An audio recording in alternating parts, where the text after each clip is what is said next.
Here we go.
All right. Welcome, ladies and gentlemen. Happy Tuesday. We have quite a bit to get into tonight. My name is sabrinasalvati. I am your host. Shout out to everybody watching on YouTube, Twitter, and of course, Rumble.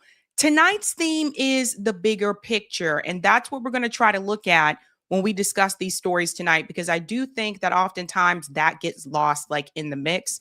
So we're going to make sure that that's really what we hone in on tonight's stories. So let's go ahead and say hello to people in the chat, ladies and gents. What is going on, everyone? We got a lot of comments. Shout out to Mean. Gentle reminder that Beyonce is a career plagiarist. That's it. Her entire forte: plagiarizes aesthetics, plagiarizes lyrics, plagiarizes melodies, plagiarizes entire artistic concepts, choreographies. Interesting. Shout out to Brian, says that was an unlawful order that was carried out. Our armed forces must not carry out unlawful orders. It is time for our armed forces to resist the entity that occupies DC. Well, we're going to talk about all of that tonight. Greetings, Blockbuster says hi. Shout out to Abdul, says please talk about a Palestinian 1-year-old boy who got tortured by the IDF to get his father to confess.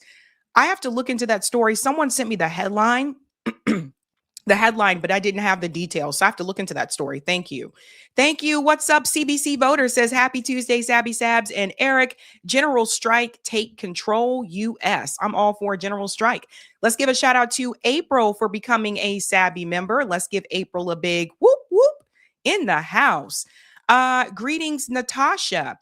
Melania calling US people human capital in her speech. I saved some videos yesterday to paint a picture. Yeah, they're so vocal about it, huh? Yeah. Greetings, Silver Server says peace, love, Sabby. What's going on? Shout out to New York Varsity. Butch Ware having problems getting on the stage. The event at USC got canceled because they rigged who was going to be on the stage. Bad news, good news. Yeah, I heard some of the tricks that are being played. We'll try to see if we can get Butch back on the show. Greetings, Ephraim says X the MMC.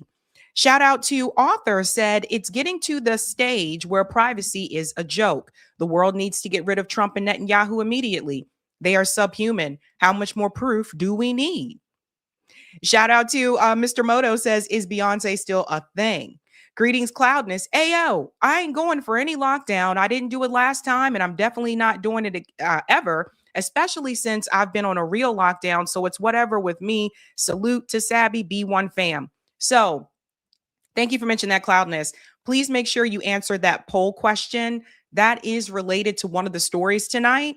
Just simple question. If we have to have another lockdown, are you prepared? Are you ready? Shout out to Myra, says, hi, everyone. Greetings, Rich. How many dark-skinned people will attend any soccer event for the World Cup, especially knowing now that they can get picked off by ICE at the airports? Oh, that's a good question.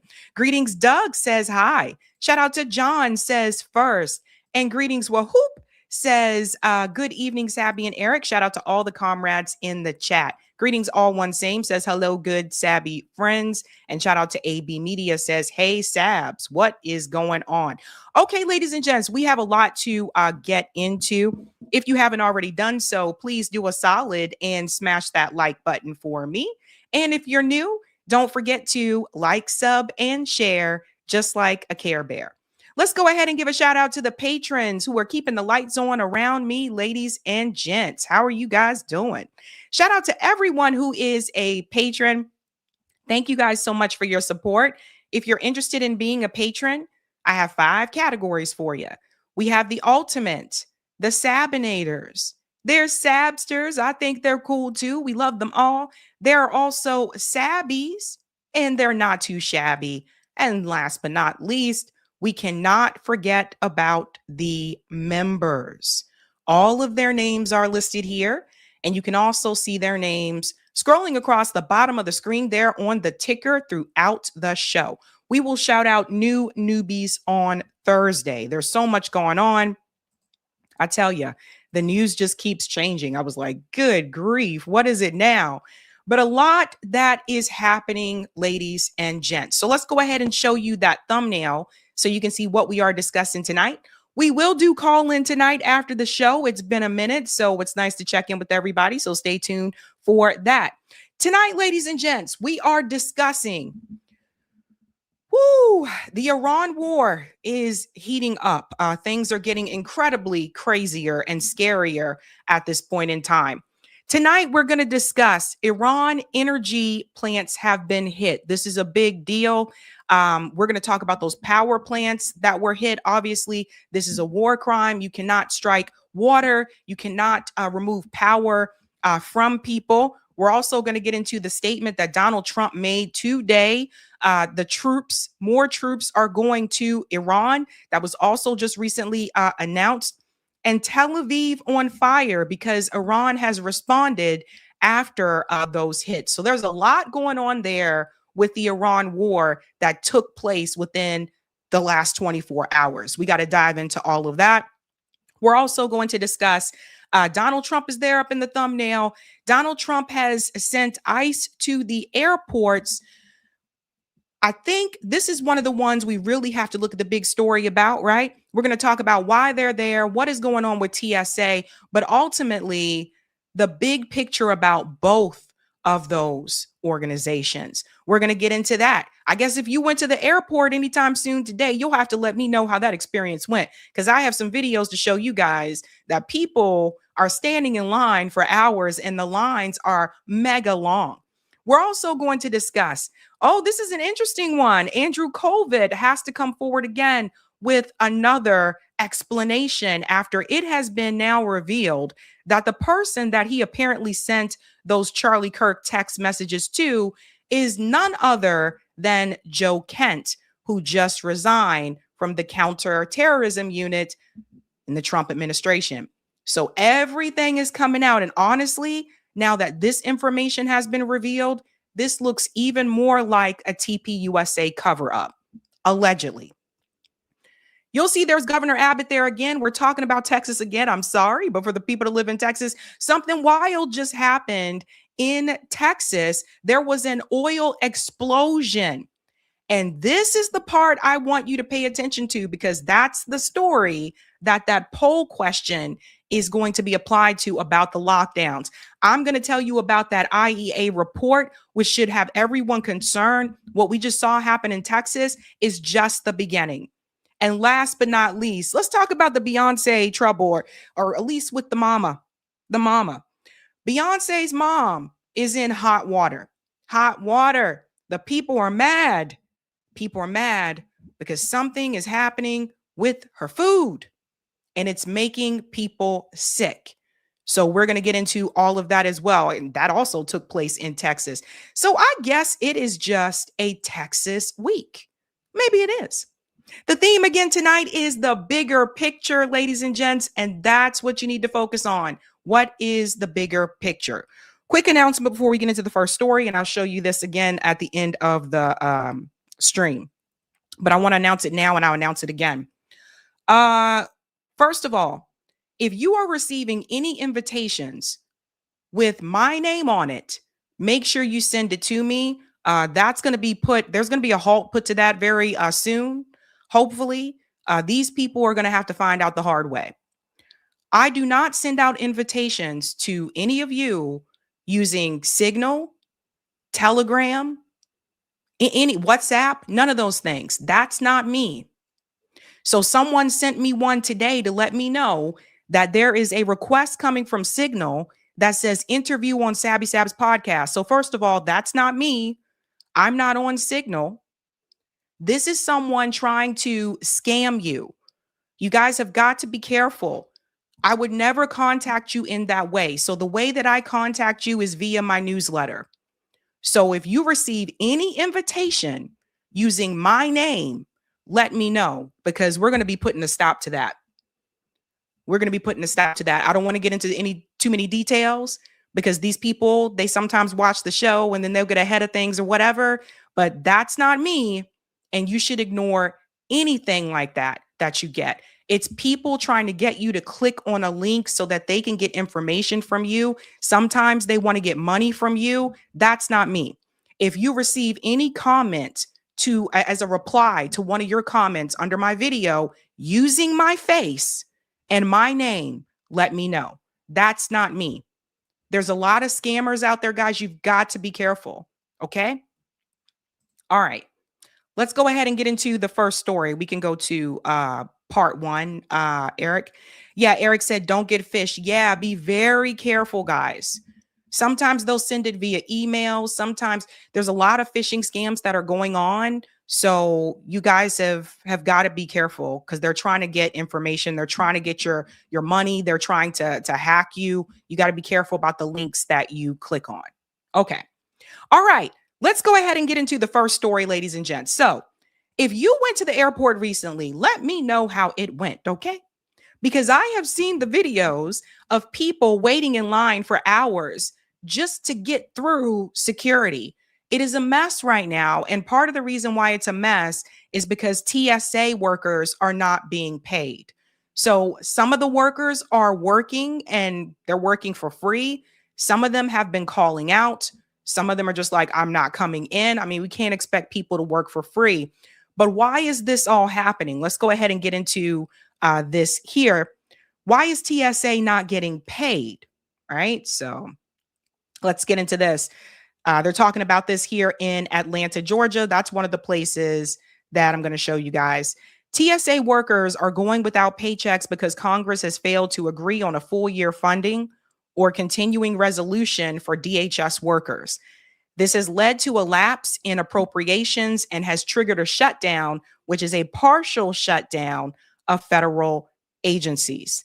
So if you're going to the airport, and some people will say, well, just don't travel at this point in time. Some people have to travel for work. So they don't have a choice. Like they have to do that. But if you're dealing with chaos at the airport right now, this is the reason why, because they're not getting paid because of the partial shutdown. I want to show you what some of that craziness looks like. Shout out to Olia. TSA security line at George Bush Airport in Houston, Texas.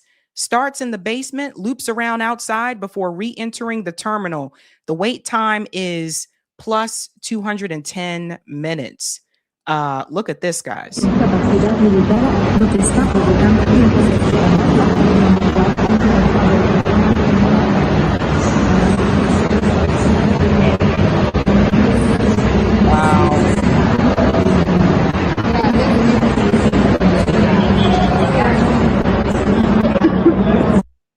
I'm just gonna mute it. Eric, I don't know what's going on with Type VNC, but I just muted it because it was kind of groggy. Could just be her video. But do you guys see this? Look at all these people waiting in line just to get through the airport. Now, this is Houston. Again, all because the TSA workers are not getting paid. And so this is what a lot of people are dealing with at this point in time. And if you're wondering, like, what are they recommending you to do? You're going to laugh at this one. I kid you not. They are asking people to show up 4 hours ahead of time. 4 hours just to get through all of that. So that's what people are dealing with right now at some of these airports. That one is Houston. The other one here is, I believe this one is Atlanta, the next one that's coming up. No, this one is Puerto Rico. Puerto Rico. The San Juan Airport in Puerto Rico now has dozens of outdoor tents set up just so hundreds of passengers have somewhere to stand while waiting for This is wild, man. So they have tents here for people who are waiting.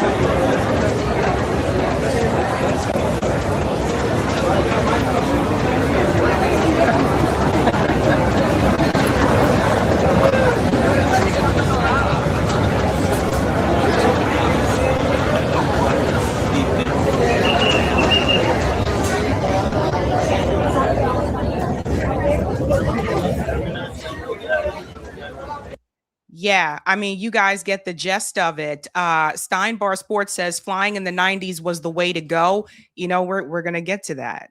We're going to get to that in just a second. So Donald Trump's response to this was to send in ICE to the airports to get them to do the job that the TSA workers are not doing. And I think you guys are going to see this here. This is New Orleans. Again, shout out to Proud Socialists for this one. The security line at New Orleans airport was so long yesterday, it stretched out to the parking lot. Deploying ICE agents to the airport won't fix this. ICE will just get in the way and create chaos. The only way to fix this is for the government to get off its ass and pay TSA. So I can show you this one here as well.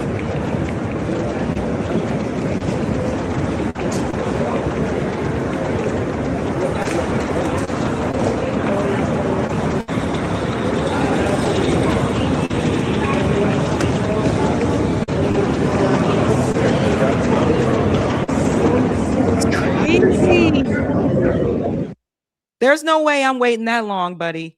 I don't like lines to begin with anyway. There's no way. I'm good. You guys, you go for it. No. I'm not doing all of that. So that would be a no for me. So Donald Trump decided to send in ICE to basically help, I guess, with this situation. I think what you guys are going to see is that this may not actually help the situation. This is what they said in Atlanta. The Atlanta airport TSA line stretched for hours amid the shutdown. Travelers are urged to arrive 4+ hours early. So if you're trying to go through the Atlanta airport, the Houston one was the other one that I showed you guys. It's probably a mess right now. And like I said, like when people say like just don't travel right now, not everybody traveling is traveling because of spring break. Some people have to travel for work. That's a part of their job. So they do have to do this. Now, I'm going to get to this point about just paying TSA in a second, because we need to get to the gist of where TSA actually came from. But I do want to show you one of the incidents that already happened with ICE. And this one was in San Francisco. So check this one out. What is your name? Where's your badge number? The video has gone viral. A woman who the Department of Homeland Security identified as Guatemalan Angelina Lopez Jimenez being handcuffed by two men. That's when Andrei Ivanov started rolling on his cell phone. The ICE agents, they didn't have any identification on. They didn't have any kind of badge on.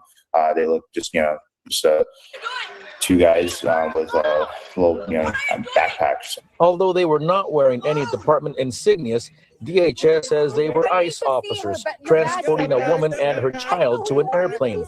The immigrant rights group Siren tells me the family is from Sacramento. We don't need ICE or Border Patrol or any of these other thugs in our city and our airport. Today, State Senator Scott Wiener stood outside SFO to denounce the arrests. It was just horrible with a child there.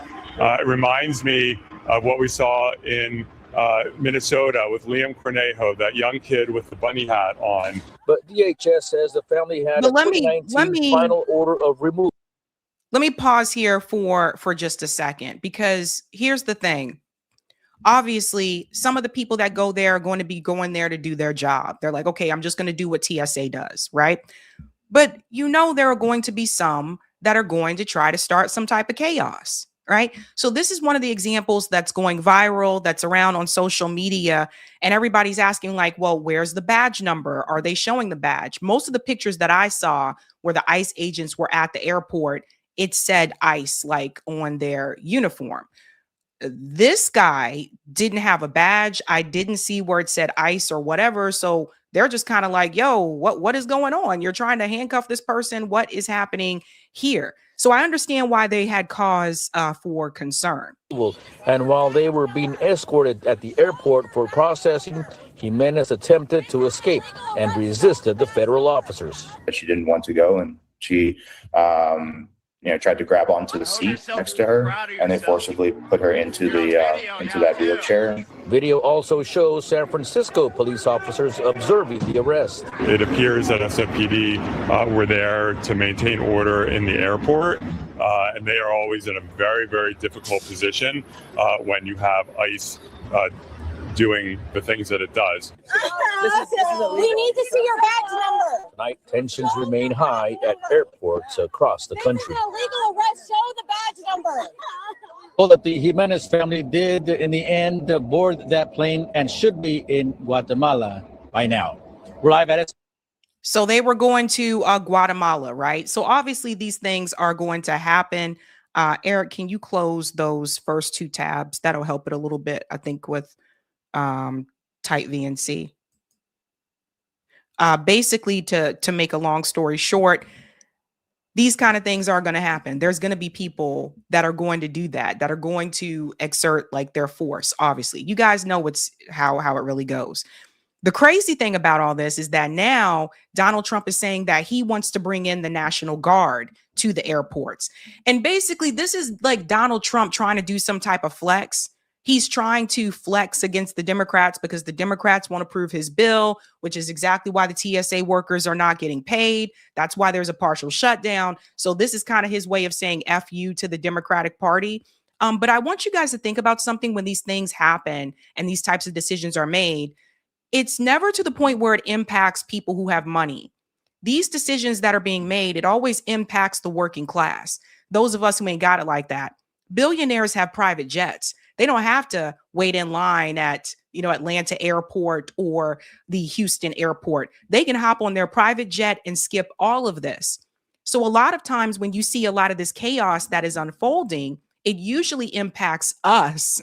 It usually impacts the working class. That's something I want you to keep in mind. They're basically playing with our lives and our time and our energy and our money.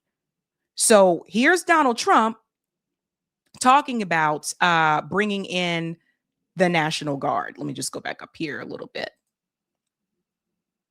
Here we go. It's great. Let him do that. And I want to thank ICE because they stepped in so strongly. They'll do great.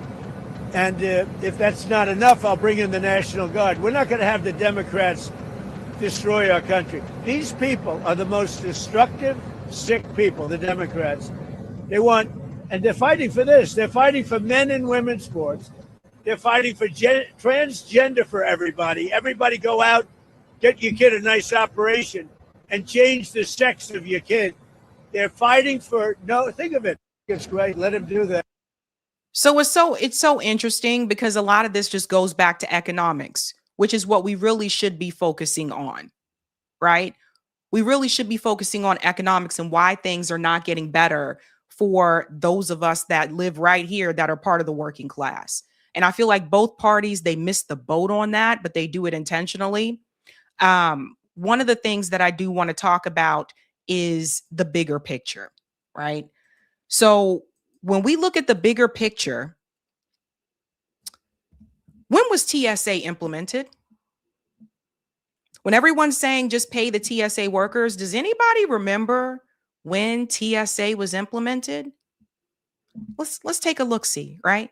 Because follow me here for a second. We're going to go somewhere with this. November 19th, 2001. On this day, November 19th, 2001, former President George W. Bush signed the Aviation and Transportation Security Act, forever changing air travel as we once knew it. But what was air travel like before September 11?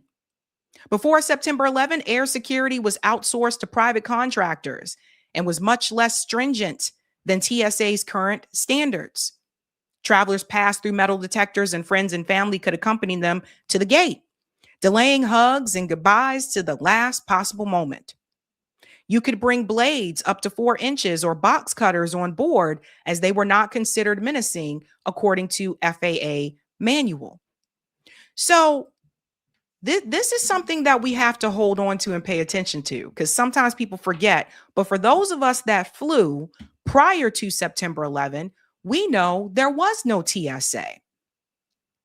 And some people are starting to ask the question, well, wait a minute, do we really need TSA?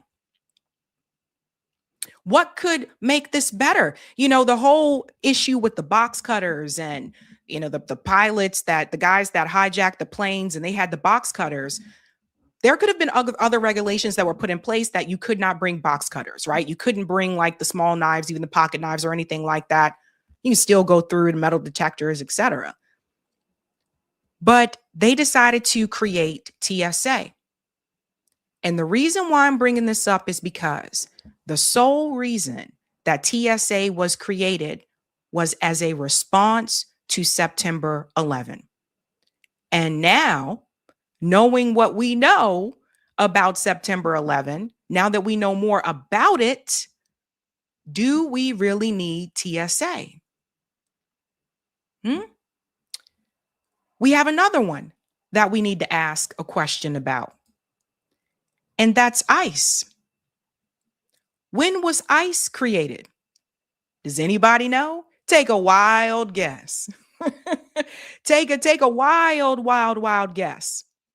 Let's look at it. This is actually on ICE's website, right? So let me make it a little bit bigger for the people in the back, all the way down here at the bottom. Check this out. Congress granted ICE a unique combination of civil and criminal authorities to better protect national security and public safety in answer to tragic events on September 11. So, ladies and gentlemen, TSA and ICE were both created as an answer to September 11. Who was ICE trying to prevent coming into the country? If you know it was a response to September 11, they were trying to prevent so-called terrorists from coming into the country.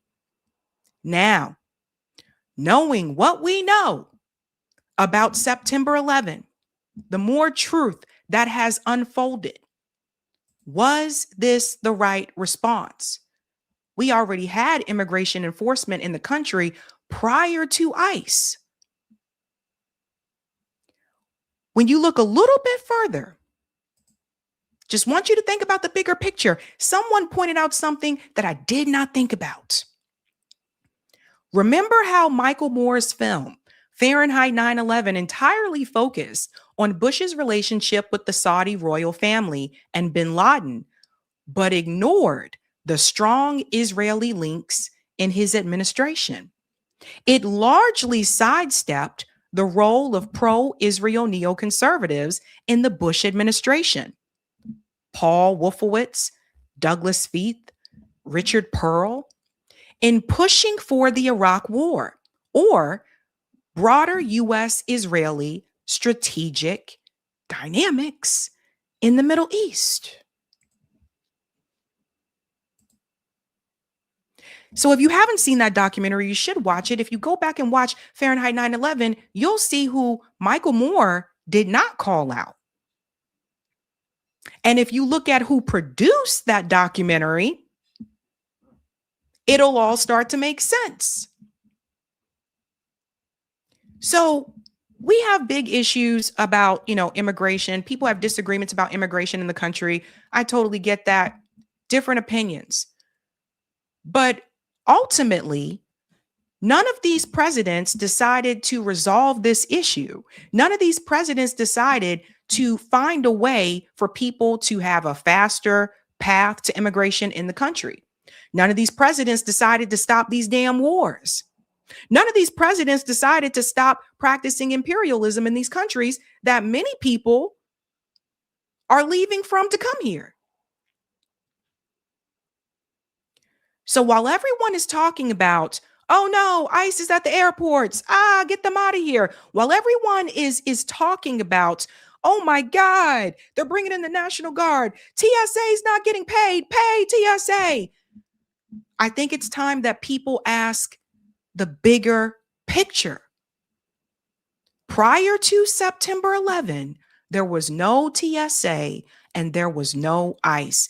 It was a direct response to September 11th. So now, knowing what we know, that we were lied to about September 11, that we were lied to about the Iraq War, was this the right response?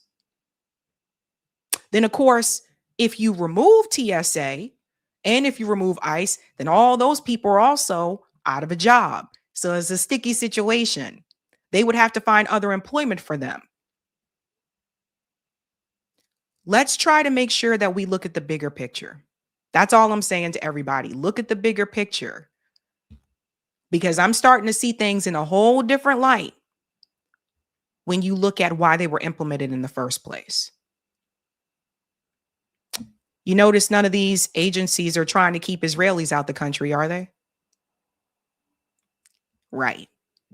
Let's go to some of the comments here, ladies and gents. Thank you for the super chat, M. Berg. 4 hours early in the illusion of security, I remember hearing about TSA failing audits. We don't need them. The Pentagon, too.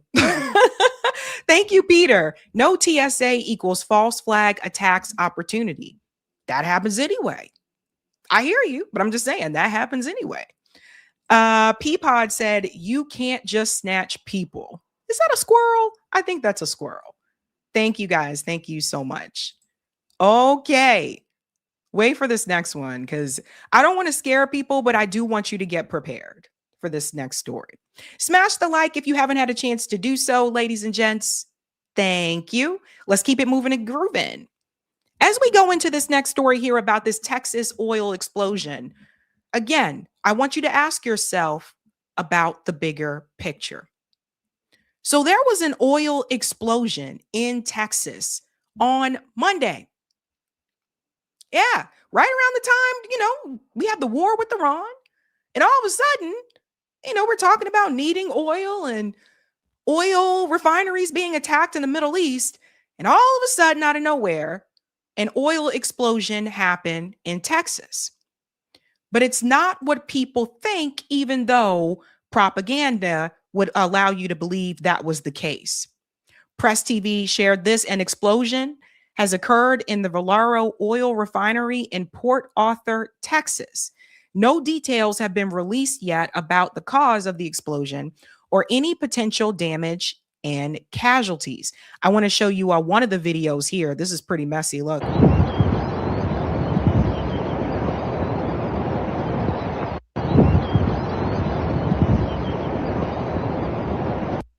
That's one of the videos there. If you're from Texas, if you were close to this area, let me know in the chat. I want to show you another one. There's different angles of that explosion here. This is Port Arthur, Texas. Check this out. Woo!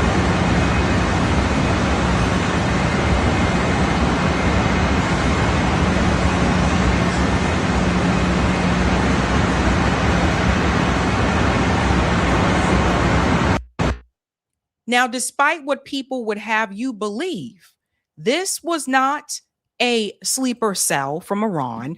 This was not a terrorist attack. But many have been pushing that message. And I want to show you one of them, which was they're kind of sneaky about the way that they went about doing this. Let me show you this. This account here on X called U.S. Homeland Security News.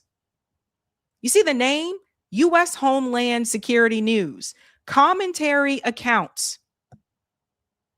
So this account, from what I understand, is not affiliated with the federal government, but it gives the perception that it could be. And if you don't actually click on the account, you may miss this, right? So let me show you what they said about this. Alert. Iran sleeper cells strike American oil refinery in Texas. America is under attack. Let's see how many views this got, and then we'll get to the community note. Over 302.9K views saw this. It got 1.8K likes. So we know at least 1,800 people saw it and believed it just like that outright. Didn't look to see if it was anything else. The community note appeared later.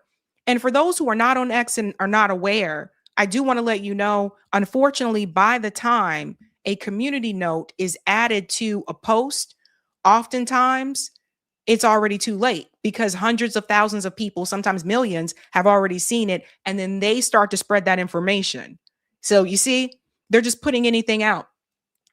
The community note said the explosion at the Valero refinery in Port Arthur, Texas, was likely caused by an industrial heater malfunction and is not linked to Iranian sleeper cells or terrorism. Do you guys see how something like this can spread? Flock said that account is fake, but see how many people liked it? See how many people saw it? Measured Man said it's too late. People consumed and they don't go back and check correction. Exactly. The goal is not necessarily to have the information correct. The goal is to get the information out immediately and to have it go viral. Measured Man is right. Most people will not go back and check to see if that was actually the case. Now, the local news, they did cover this, and I want you to see their perspective here. Again, if you're in Port Arthur, Texas, let me know, or near there, let me know. Plus, as we follow breaking news from Port Arthur, I'm Cladra Rhodes. And I'm Nick Canizales. The explosion happened at Valero plant in Port Arthur around 6:25 this evening. Let's take a look at now from our Roofing 911 Skycam network. Now, we know that residents felt this blast as far away as Bridge City. They felt tremors. Antonio Mitchell with the Port Arthur Fire Department said that we don't have units at the scene. Currently, they're rolling there right now. The type of incident is unknown at this time. Now, we do know that Facebook, and we've received a lot of calls about this explosion. Like I said, that is put off a lot of smoke right now. Right, and it's unclear what caused it. We don't know if there are any injuries right now. We do know that it started around 6:25 today whenever authorities got the call. Multiple people called dispatch line saying that they felt the boom, they heard it, and we also know that the extent of the damage is not yet confirmed. Again, like we've been saying, multiple people have been even calling into our station. You can just see the thick black smoke, the plumes of clouds. It's near the intersection of Highway 87 and Highway 82 at that Valero plant. Listen, So do you see how people took that information and they ran with it? Eric, let's go to part 2 so I can pull up that report. People took that and ran with it. I see this again as like, another false flag. That's what I see it as. Could have just been, they still don't know all the details, but it could have just been a worker or work-related incident. These things do happen sometimes at the oil refineries. But I wasn't one to say, oh, it's a sleeper cell. It's a whoa. But a lot of the pro-war accounts that were on X took that and ran with it. A lot of the Trump stan accounts took that information and ran with it. Now, one of the things that did happen because of this oil explosion in Texas was that there was a temporary shelter in place order. And that brings me to this. When I ask you in that poll question, are you prepared for another possible lockdown? Get ready. The IEA report. Everybody needs to check this out. And Eric and I can put the link to this in the chat for you guys so you can look at the full report yourself. The IEA report, they already have this plan called sheltering from oil shocks. How convenient, huh? Almost like they knew what was about to go down. This is the infographic here, overview recommended measures. So let's look at this together, guys. Sheltering from oil shocks. Look at this. Encourage public transportation. They're showing you the graphics. Alternate day car access to big cities. Work from home. Lower highway speed. Increase car sharing, so carpooling, drive commercial vehicles, free up LPG from transport for cooking. You guys see the whole plan? Switch to alternative modern cooking solutions. Avoid air travel. Be flexible with petchem feedstocks. So I'm just going to go ahead and let you guys know they already have an entire plan mapped out for another shelter in place, i.e. lockdown, but this time not in the case of a pandemic, in the case of oil. What would be the coincidence of that, considering we're at war with Iran right now? And obviously oil is a big issue. If you go to the website here, it's IEA.org. And they talk about the energy system. They talk about fossil fuels, renewables, electricity, all these types of things. But let's get into this so-called shelter in place strategy, because this is going to sound very familiar. If you were in the US in 2020, this is going to sound familiar to many of you folks, many of you. So here we go. Road transport fuels. These are all the things that they are recommending. Number one, they're saying work from home where possible. Sound familiar? Returning back to remote work, having people meet on Zoom instead of having those office meetings in person. Working from home can reduce oil consumption, it says, from private vehicles used to commute. While not all jobs are suitable for working from home, it can be an effective measure when jobs allow for it, right? Sound familiar? It talks about the impact it will have on commuting, because if you're working from home, they're already getting ready, guys. This is what I'm saying. They're already getting ready. Here's number two, reduce speed limits on highways by at least 10 kilometers an hour, which is going to have an impact on you as a commuter because number one, you have to drive slower, which means it's going to take you longer to get to work. So now instead of leaving your house at 7 or 7:30, you may have to leave at 6 o'clock in the morning, depending on how far your job is, if you're one of those workers that can't work from home.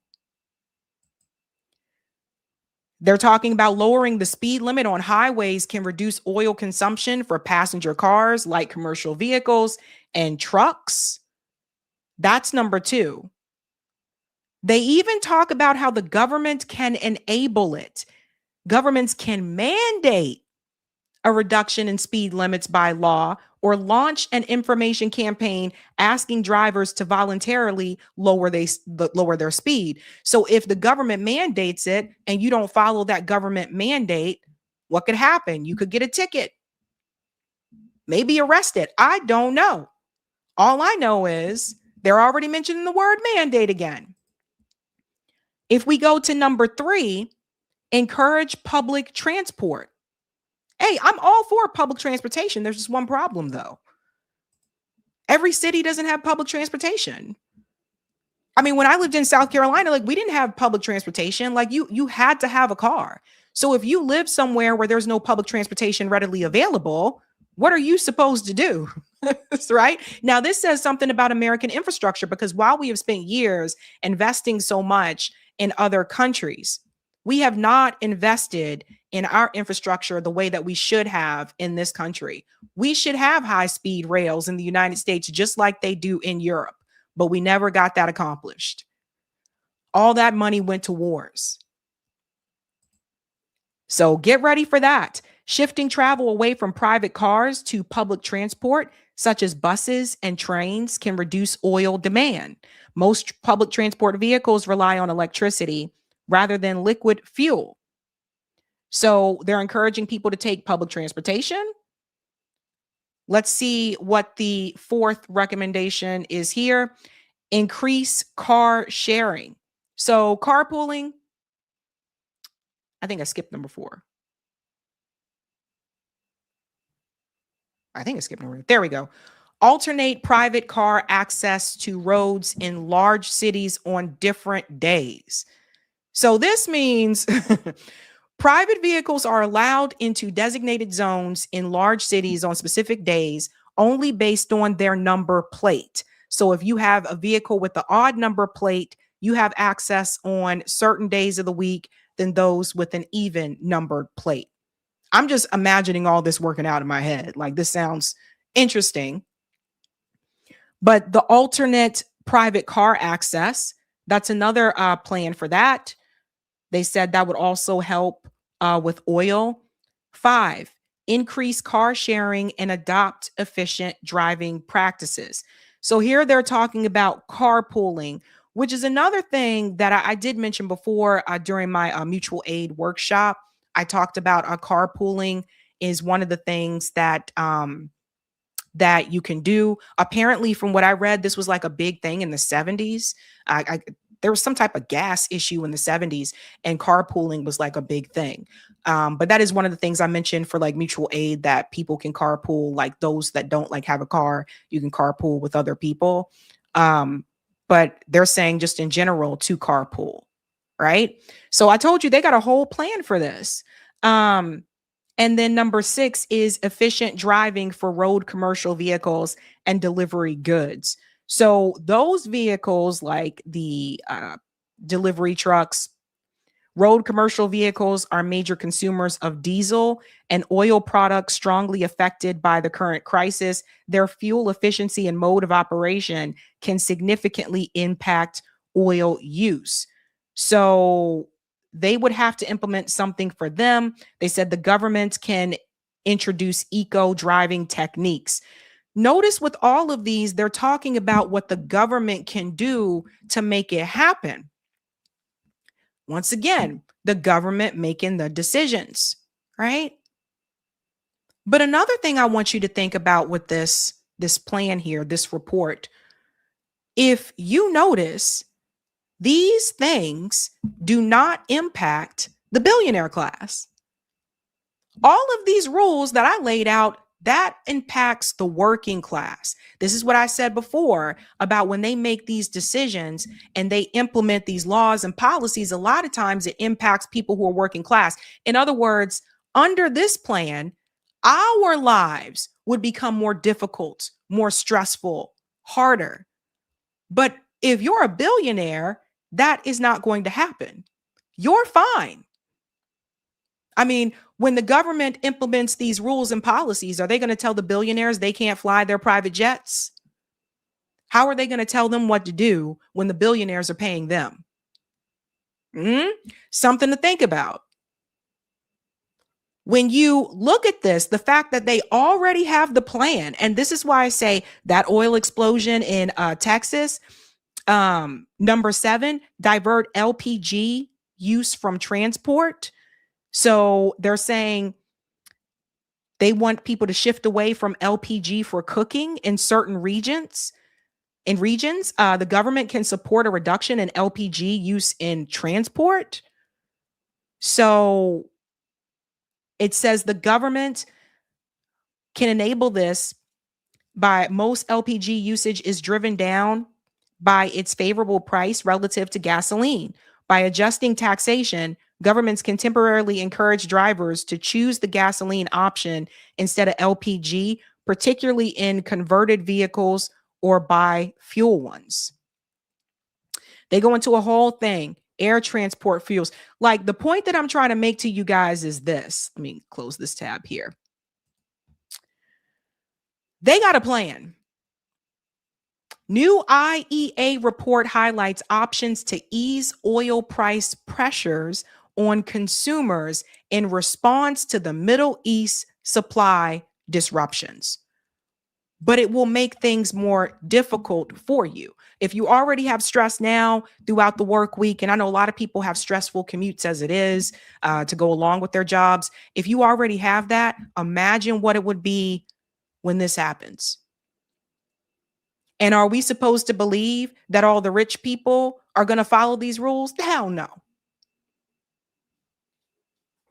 But we would have to.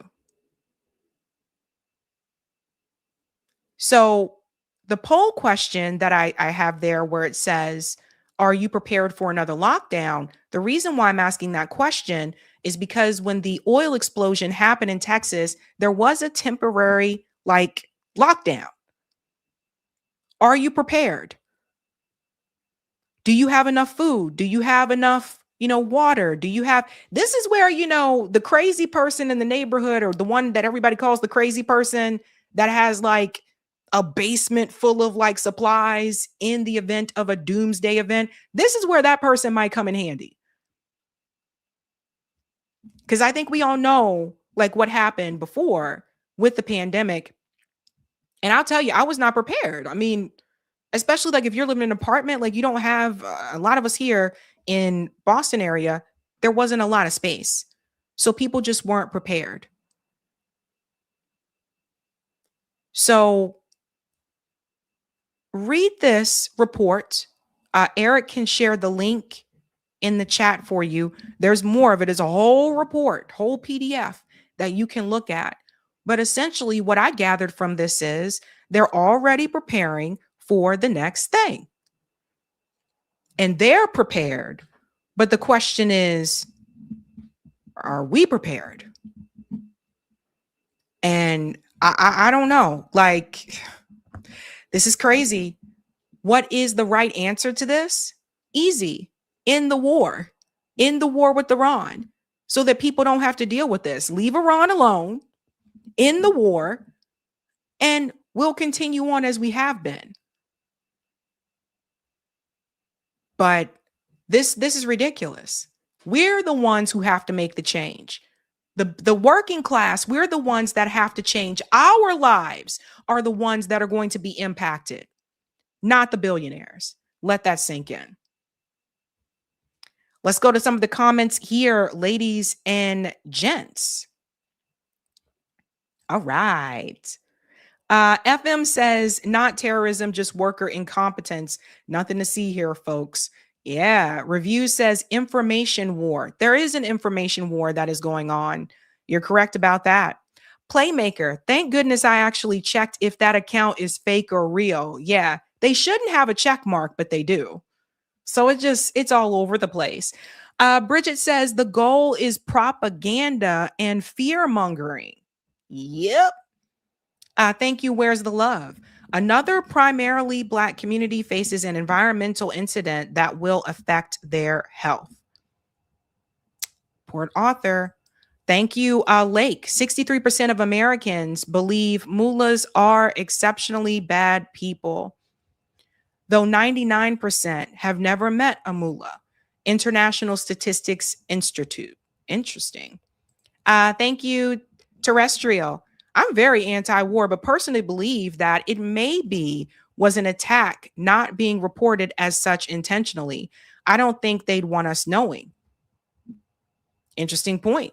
Thank you, Michael. Sabby, happy Tuesday. Putting people on game like always. Thank you. You are welcome. And thank you, Measured Man. The algorithms are pushing this WFH hybrid carpool because of oil on LinkedIn articles. He is in the files. The algorithms are feeding it bad. Interesting. Interesting.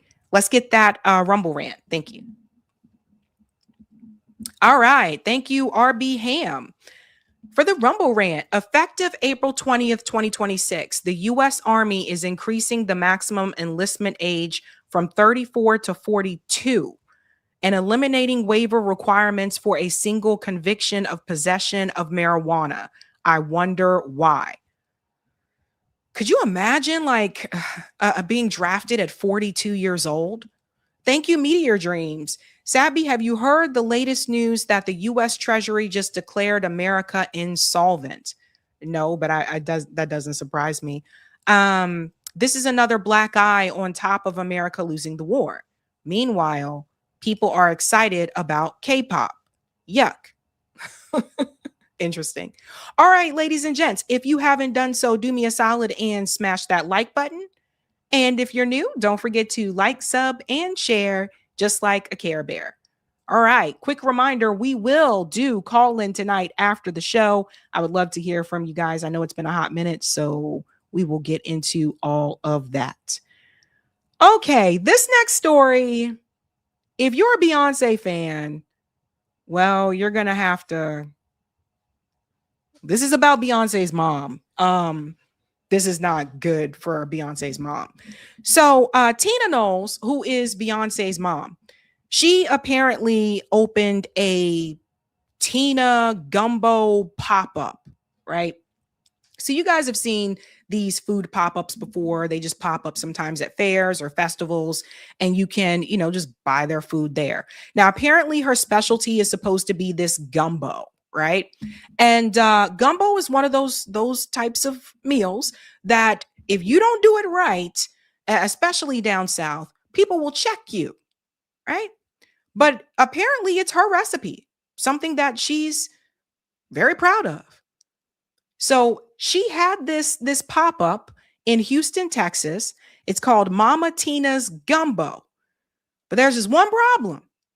The gumbo apparently has made people sick. And now the health organization, the health department, has taken issue with Mama Knowles.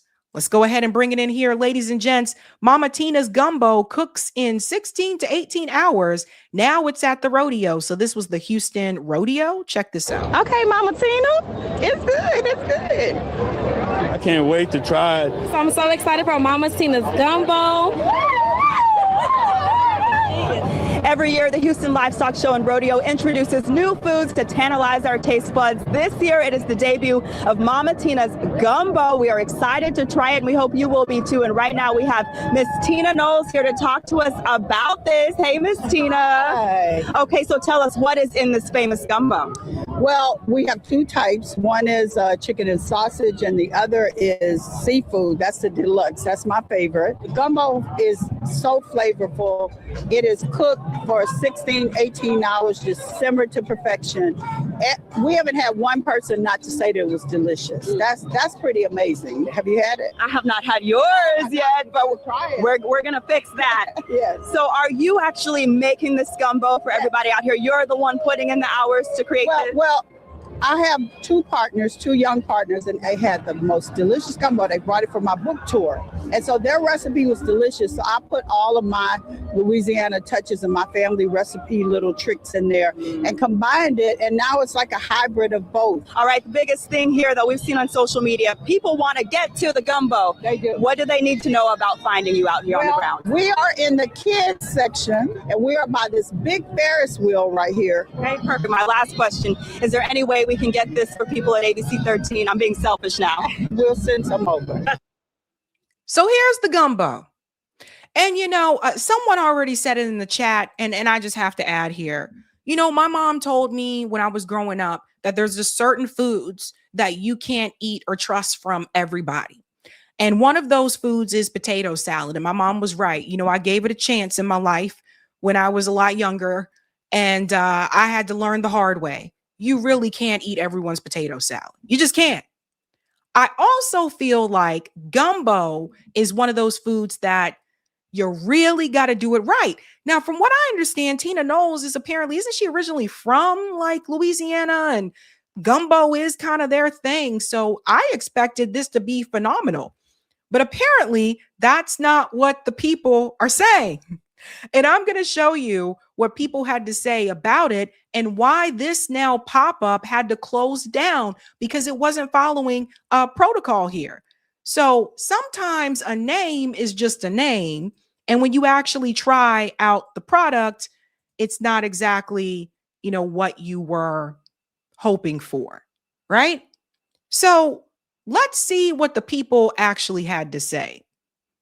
Woman tries Tina Knowles chicken sausage gumbo. And there's multiple people, I think, in this video. I have multiple videos so you guys can see what other people are saying. Tina's food, and we got her chicken and sausage gumbo, baby. We about to try it. Mama T chicken and sausage gumbo. Let's see.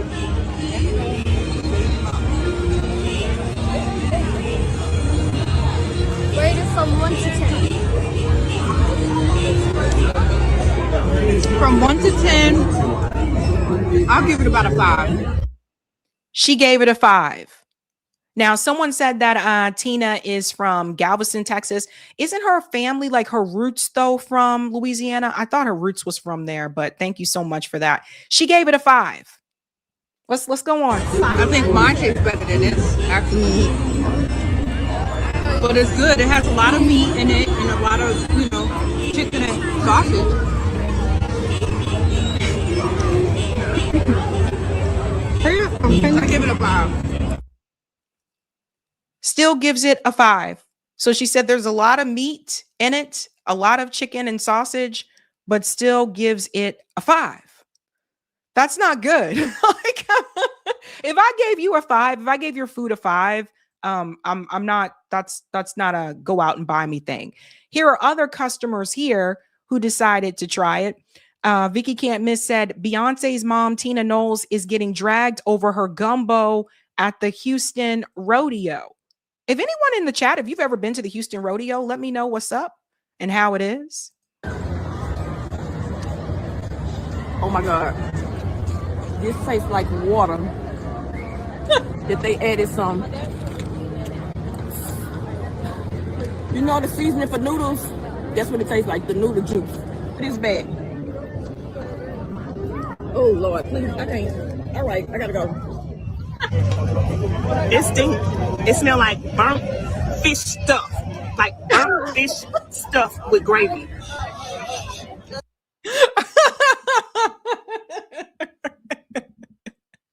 I don't even know what that burned fish stuff with gravy. I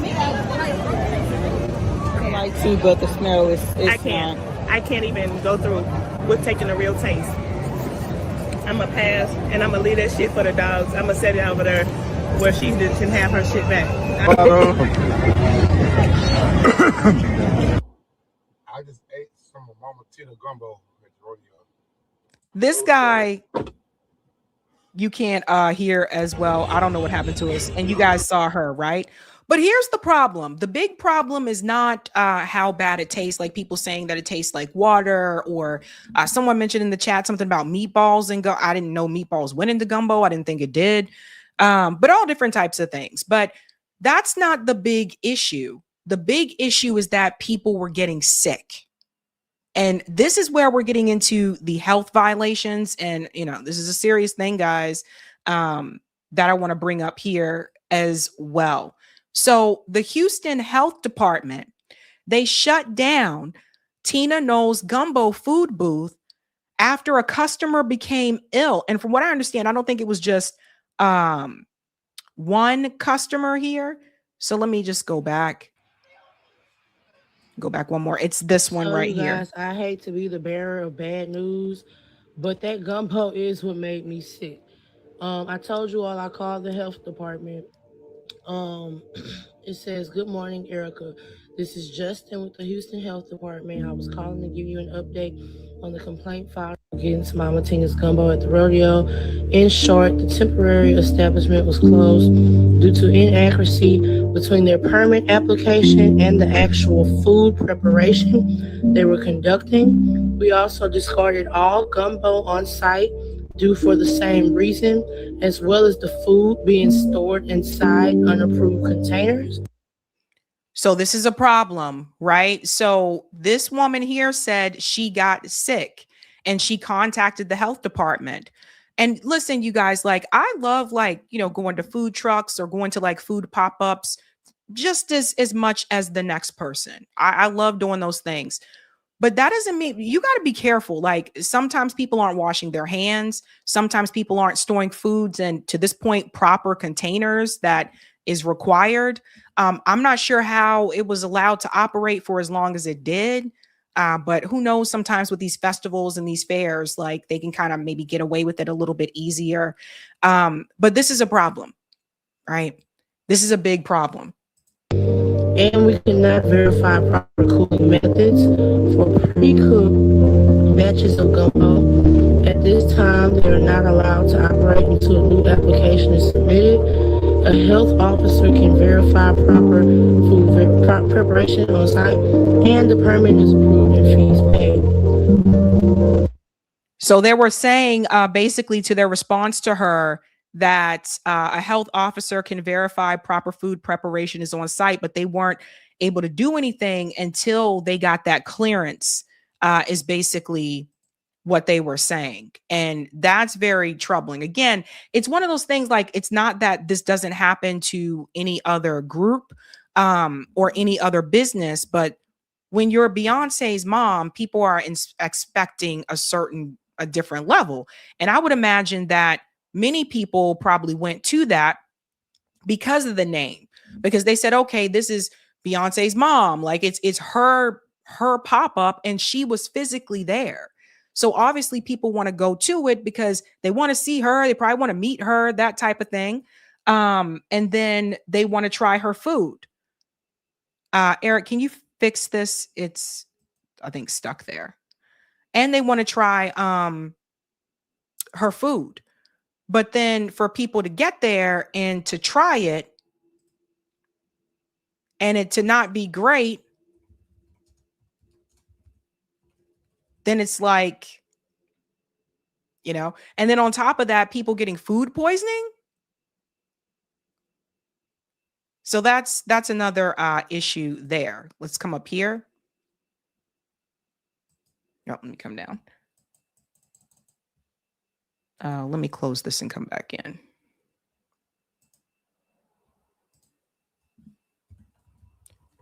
Because I want to show you this actually made the local news as well. Oh,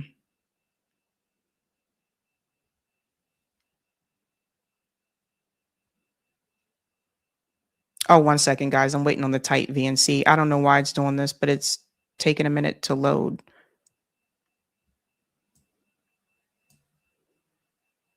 So I'll bring it up in just a second because I want to show you what the health inspectors said here.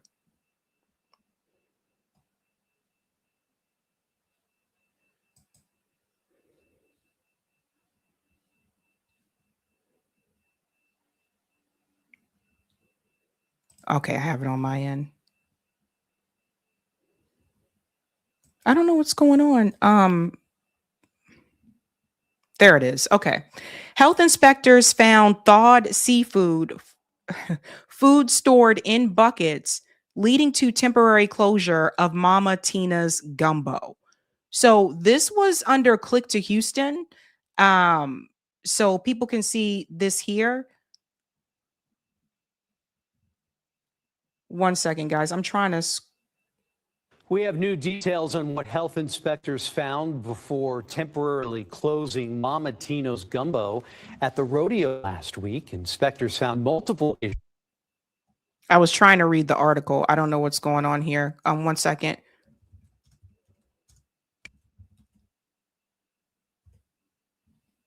Okay, here we go. Shoot. Yeah. Let me come out of here. Sorry, guys. Eric, I'm just gonna log back into Type VNC because it's just not there we go.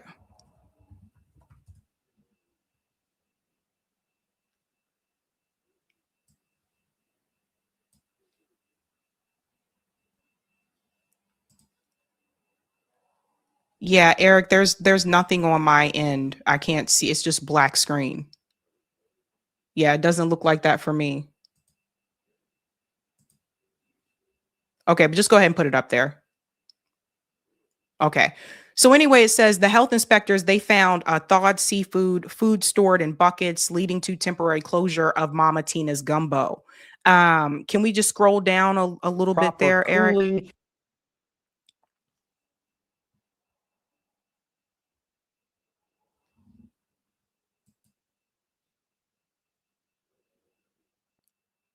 Okay, thank you.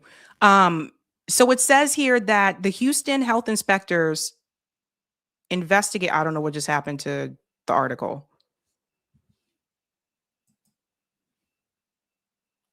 Sorry, guys. I don't know what's going on with Let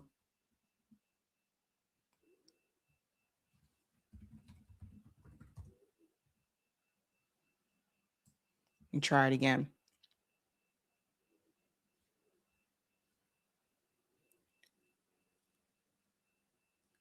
Eric, that's not the okay. Shared it locally. I don't know what that means. It's on the wrong screen. This is something else.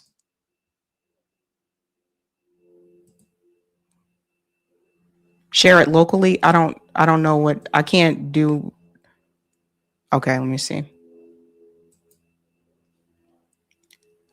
I can't, there's nothing for me to share. That's what I'm okay. Let me see. Can you put the link in the StreamYard? Because I can't do anything. It's just frozen.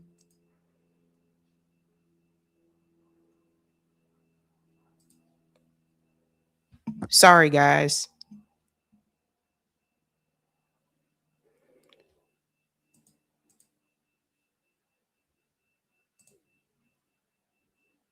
Okay, I don't know what. Anyway, to make a long story short, let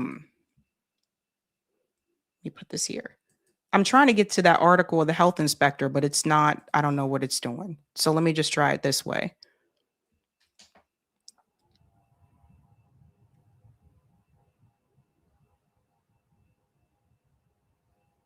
Sorry about this, guys. Okay, let's get to the health inspector article. Okay, here we go. So I'll show you what the health inspector said. Let me pause there.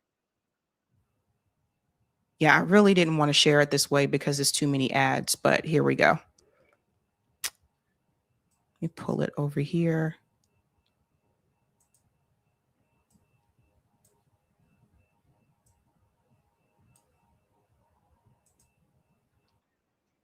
Yeah, it keeps trying to play the thing. Okay, here we go. All right, sorry about that, guys. So getting to that article, let me show you what it says here. Let's try this again. Okay. What inspectors found? Inspectors learned that the gumbo had been prepared at an off-site location where it was cooled. It was placed into a non-food grade orange buckets and taken to a freezer at an unlicensed location. It also goes on to say that the frozen gumbo then got taken to a refrigerated trailer at the rodeo where it was kept to thaw before being served. So there's a number of like health violations here. And it also goes on to say here, but operators of Mama Tina's did not have a temperature log showing the cooling or storing time. And the inspector observed bags of frozen shrimp and crab with a label that stated keep frozen. So ultimately, guys, I feel like this is probably what led to the food poisoning. Like the temperature of the food wasn't kept the way it was supposed to be. things that were supposed to be frozen that was not kept frozen, allowing things like seafood to thaw improperly. That's probably what made people sick. Long story short, that pop-up has now been forced to close because of the health inspector's report. So I think like it's kind of like embarrassing. Not just for Beyonce's mom, but I guess also for Beyonce as well, because it's one of those things where it's like, I don't know. It's just it's a bad brand, it's a bad image, that type of thing. Now, this is kind of funny. She responded recently on this podcast to how she takes criticism, and listen to this. Grounded, so you don't really have to address that. I'm just making a general. Do you get offended, like if you see something with or they've written something or said something inappropriate? Do I get offended? Yeah. I don't really put that much energy into it. You know, I have a way of dealing with life where I deal with the things I want to deal with, and the other things I don't even give them that much energy. So it doesn't offend me. It doesn't compliment me. It doesn't really affect my life one bit. So I just say, you know, and it's something about, I'm 71 years old, and I at this point don't give a shit. Honestly, I'm just being real. So there it is.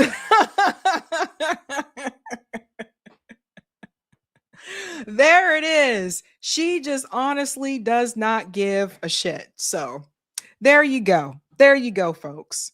Wild stuff, man. Let's go to some of the comments here.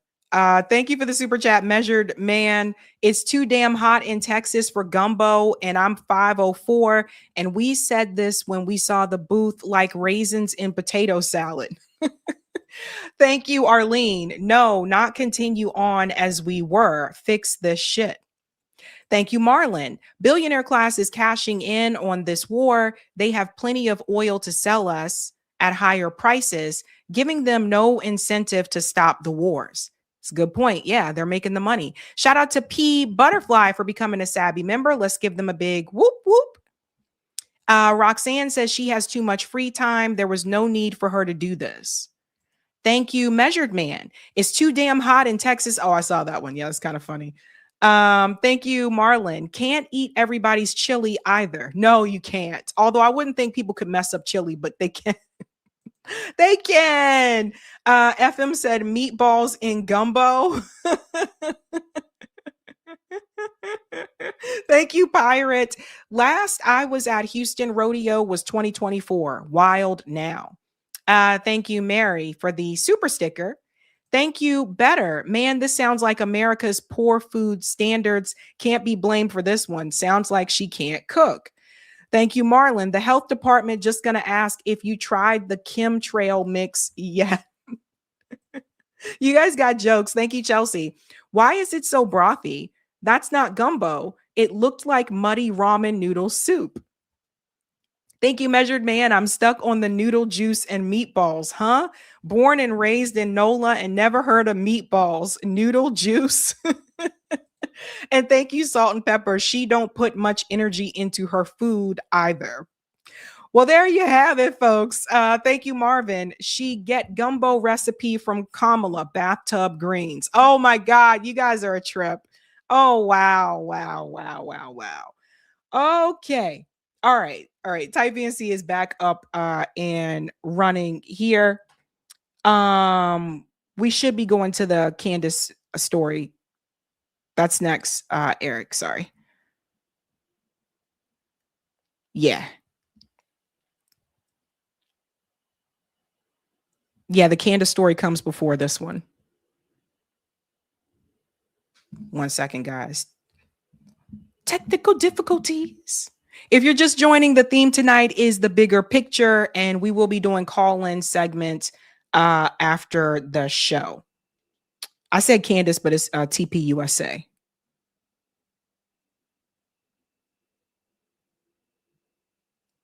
Yeah. We'll give Eric a second here. Okay. All right, ladies and gents. I'm Googling. Oh my God. People are never going to live this down. And I'm telling you, I never heard of meatballs and gumbo. And I'm not even from New Orleans, but I've never heard of this before in my life. $23 is insane. That's insane, man. No way. No way. Okie dokie. All right. Okay. I think okay, we're ready to talk about it. All right, let's get into this TPUSA story because this is really interesting. So a while back, after Charlie Kirk was assassinated, right? There was a statement from Andrew Colvett on Charlie Kirk's show, and he said that, yes, there was a group chat text, and he said that he had sent that information to someone who worked for the government, the federal government, but he never told us who that person was. Now it is being revealed that Joe Kent is in the mix of this too. Now, Joe Kent is the guy who just resigned from the counterterrorism unit under the Trump administration. He said that he cannot support the war with Iran because he said that Iran is not a threat. Well, apparently he was in the midst of all this too. Now, remember, Joe Kent is one of the people that said that he wanted to investigate Charlie Kirk's murder a little bit more. He wanted to see if there was any type of foreign involvement in this murder, right? But Kash Patel and the FBI said, no. There's nothing else to see here. Now we are getting information that those text messages, that screenshot image of Charlie Kirk basically saying that he was changing his position on Israel that Andrew Colvett had was sent to none other than Joe Kent. Let's get into it, guys. This is crazy. Nathan said this here. Was Joe Kent Candace Owens' mole in the U.S. government feeding her information about the Charlie Kirk investigation? Let's take a look at these videos side by side here, folks. Robinson is a lone gunman, and maybe he is. But the investigation that I was a part of, the National Counterterrorism Center was a part of. We've been told that this individual, Robinson, is a lone gunman, and maybe he is. But the investigation that I was a part of, the National Counterterrorism Center was a part of, we were stopped from continuing to investigate. There's still linkage for us to investigate. Because I'm very aware of what's going on, okay?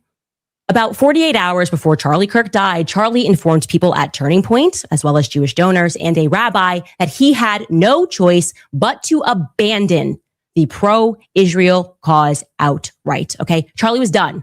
He said it explicitly, that he refused to be bullied anymore by the Jewish donors. We know the pressure because of the text messages that have been made public, that Charlie was under a lot of pressure from a lot of pro-Israel donors. He knew, and others knew, that Charlie was done with Israel bullying him, and I am now going to present you proof of what I am saying. This is an actual group chat, which happened 2 days before Charlie Kirk was assassinated. That was a screen grab that I had shared with people. So it is authentic. But I did share it with some people in government. We wanted no stone unturned. We wanted to leave nothing unturned. So I shared it with a few people. Don't know where it went from there, apparently. So that was that clip there from Andrew Colvett when he said that he shared that information with people in government. And it turns out one of the people that he shared it with was Joe Kent. From there, apparently. Sources are saying that Joe Kent, the former director of the United States National Counterterror Center, this is from Semaphore, he just resigned. He's now under FBI investigation for allegedly leaking classified information. And the investigation predates his departure. That was a text grab that I had shared with some people in government. The part right there that is so important for people to pay attention to was the part when we covered this when he had resigned, that the FBI was investigating him, and they said the investigation is prior to his resignation. So the investigation, it seems like, basically was revolving around these text messages and the fact that he wanted to look further into Charlie Kirk's assassination. This is the part that really hits home, right? You see, they kind of like spilled the beans there when Laura Ingraham said the investigation is prior to his resignation, not because of his resignation. So what happened prior to his resignation? This whole back and forth screen sharing here between Andrew Colvett and Joe Kent. So he wanted to look into this further, and the FBI said no. And now he's investigated by the FBI. We know the pressure because of the text messages. Now going to present you proof. This is an actual group chat. It gives me great pleasure to announce that Joe Kent, I'm going to be interviewing him this Thursday at the Catholics for Catholics event in DC. So that should be interesting. So it sounds like Candace is going to be talking to him. So a lot more is going to come out, folks. So once again, we have to remind you, Andrew Colvett only came public and said, yes, that is from a group text. I shared that information with someone in, the federal government. He only did that because Candace shared the group text like on her show. Remember, they said she was lying. And so the next show she came back and she said, look, here's the evidence. So then he had to admit it. That's the only reason that information even came out. The point that I'm trying to make is this. These people, whether they want to admit it or not, they were trying to cover up this information. And back and forth, people have said, well, as TPUSA is not involved in any type of cover up or any type of messy behavior. It certainly looks like it.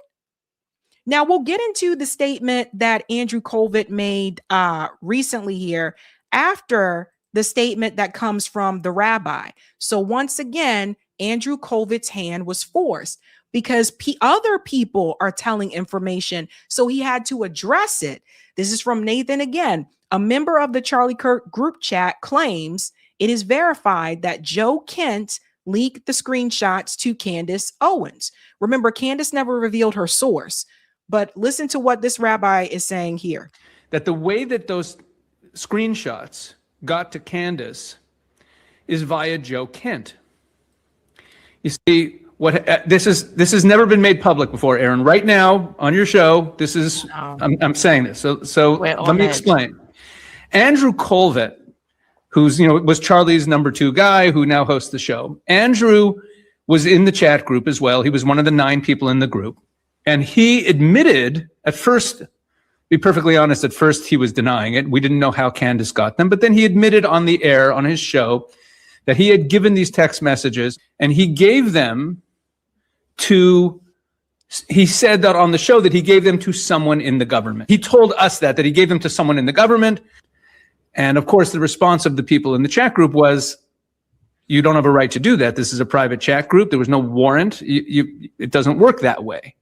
But nevertheless, he did it. So we didn't know how it got to her. And then we started putting pieces together because Joe Kent was someone that we knew that there was a relationship there between Charlie and Andrew and Joe. We knew that when Charlie would visit Washington, D.C., he would talk to Joe.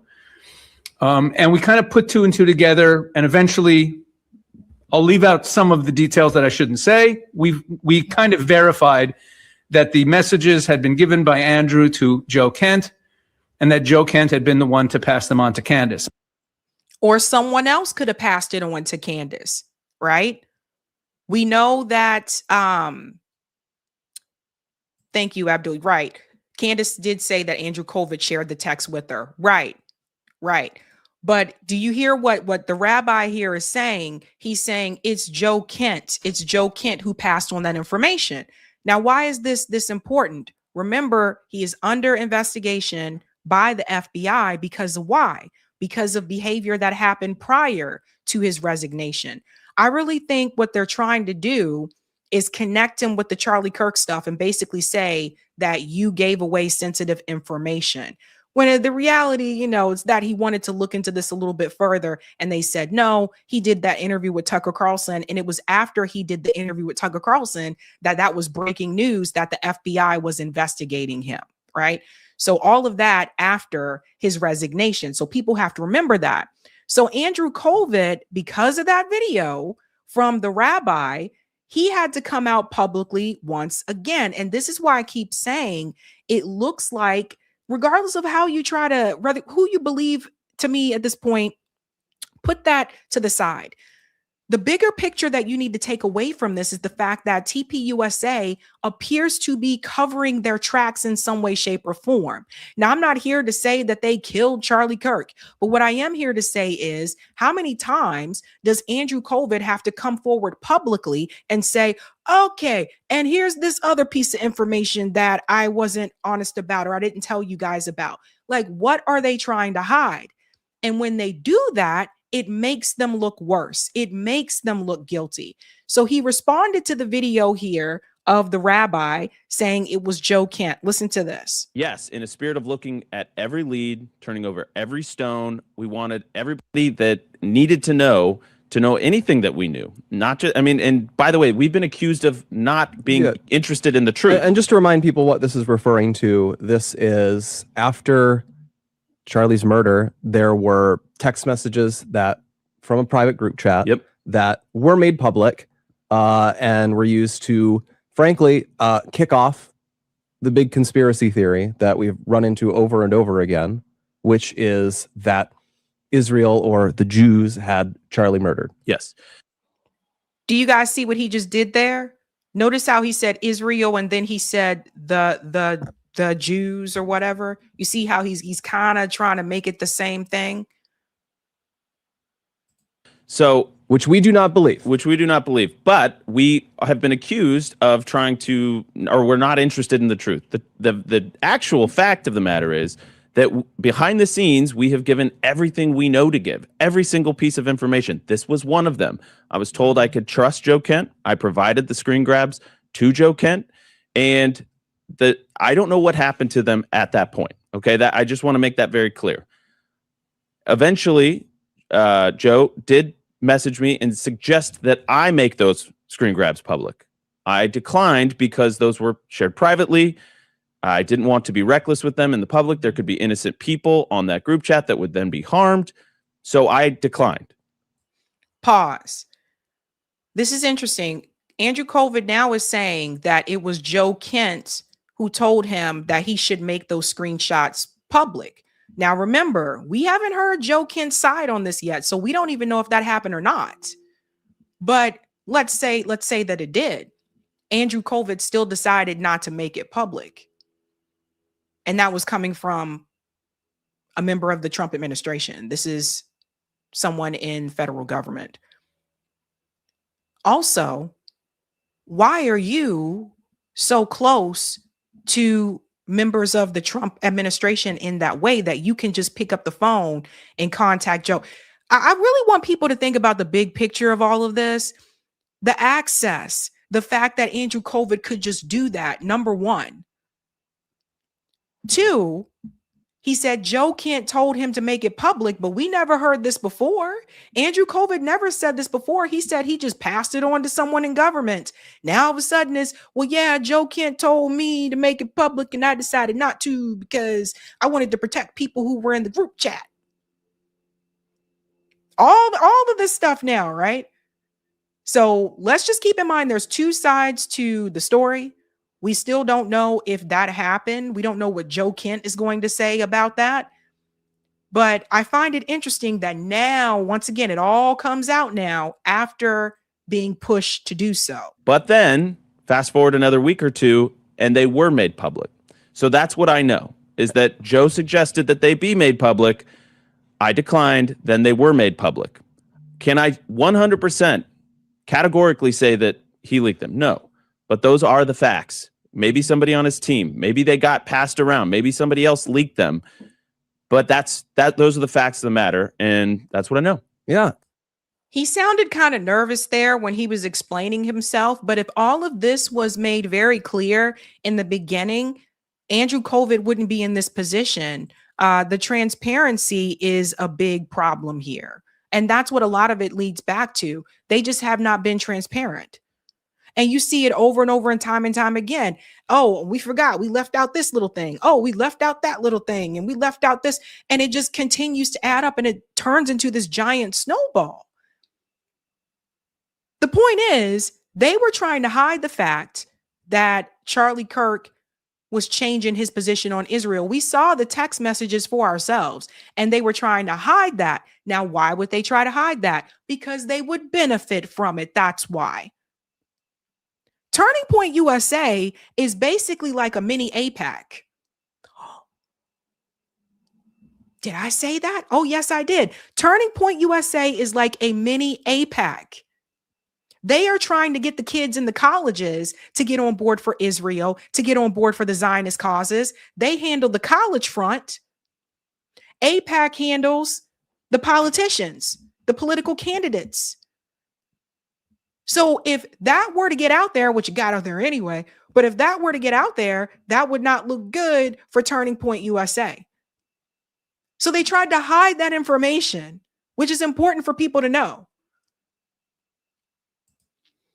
And the reason we're bringing this up, obviously, with his departure from the administration, there's a lot of debate over what it means. People have been arguing, was he a leaker? Some people have suggested he might be a criminal. He should be indicted. We're not saying that, but this has come up, and well, and my name's getting tired. So now it's some people say that Joe Kent might even be a criminal. It's just, this is wild, fam. And I don't even know Joe like that. Don't know him like that at all. But do you see how they're putting that out there? Well, some people are saying that he might even be a criminal. When they say things like that, that disparages someone's reputation, and it already puts those negative connotations out there in the air so that people are less likely to believe you. People will already have doubt. The way that they just slide those things in there like that, they're basically trying to tell people that Joe Kent is not credible because some people say he might be a criminal. Little sneaky things like that. Tossed around with this as if I did something untoward. No, I don't regret any of it. I regret that they were leaked. I was told that I could trust him. I told that it was private and it would be guarded just to look into any possible leads. And by the way, we did that with a bunch of different things because we want the truth to come out. So we're not blocking anything. We don't even care if the answer is something that is really, really terrible. Okay. We want the truth. We want justice. And we believe that Tyler Robinson killed Charlie Kirk. We believe that they got their guy. We have additional questions. But guess what? It was an egregious breach. Whoever shared that screen grab publicly, it was an egregious breach. And obviously we're not happy about it. But can't put it back together again. Can't put the paste back in the tube, as they say. And so, again, I just want to be very clear. I don't know who ultimately shared that publicly. But the facts are, Joe Kent was one of the people that had it. Very, very, very small group of people. Maybe one of his team members, whatever. But he did suggest that it was shared publicly. We declined because Charlie had every opportunity to say publicly what he believed. He did not say that publicly. And so far be it from me to put words in his mouth. Okay. It is going to be very interesting to hear what Joe Kent actually says to Candace. That is going to be very interesting. Because here's the thing.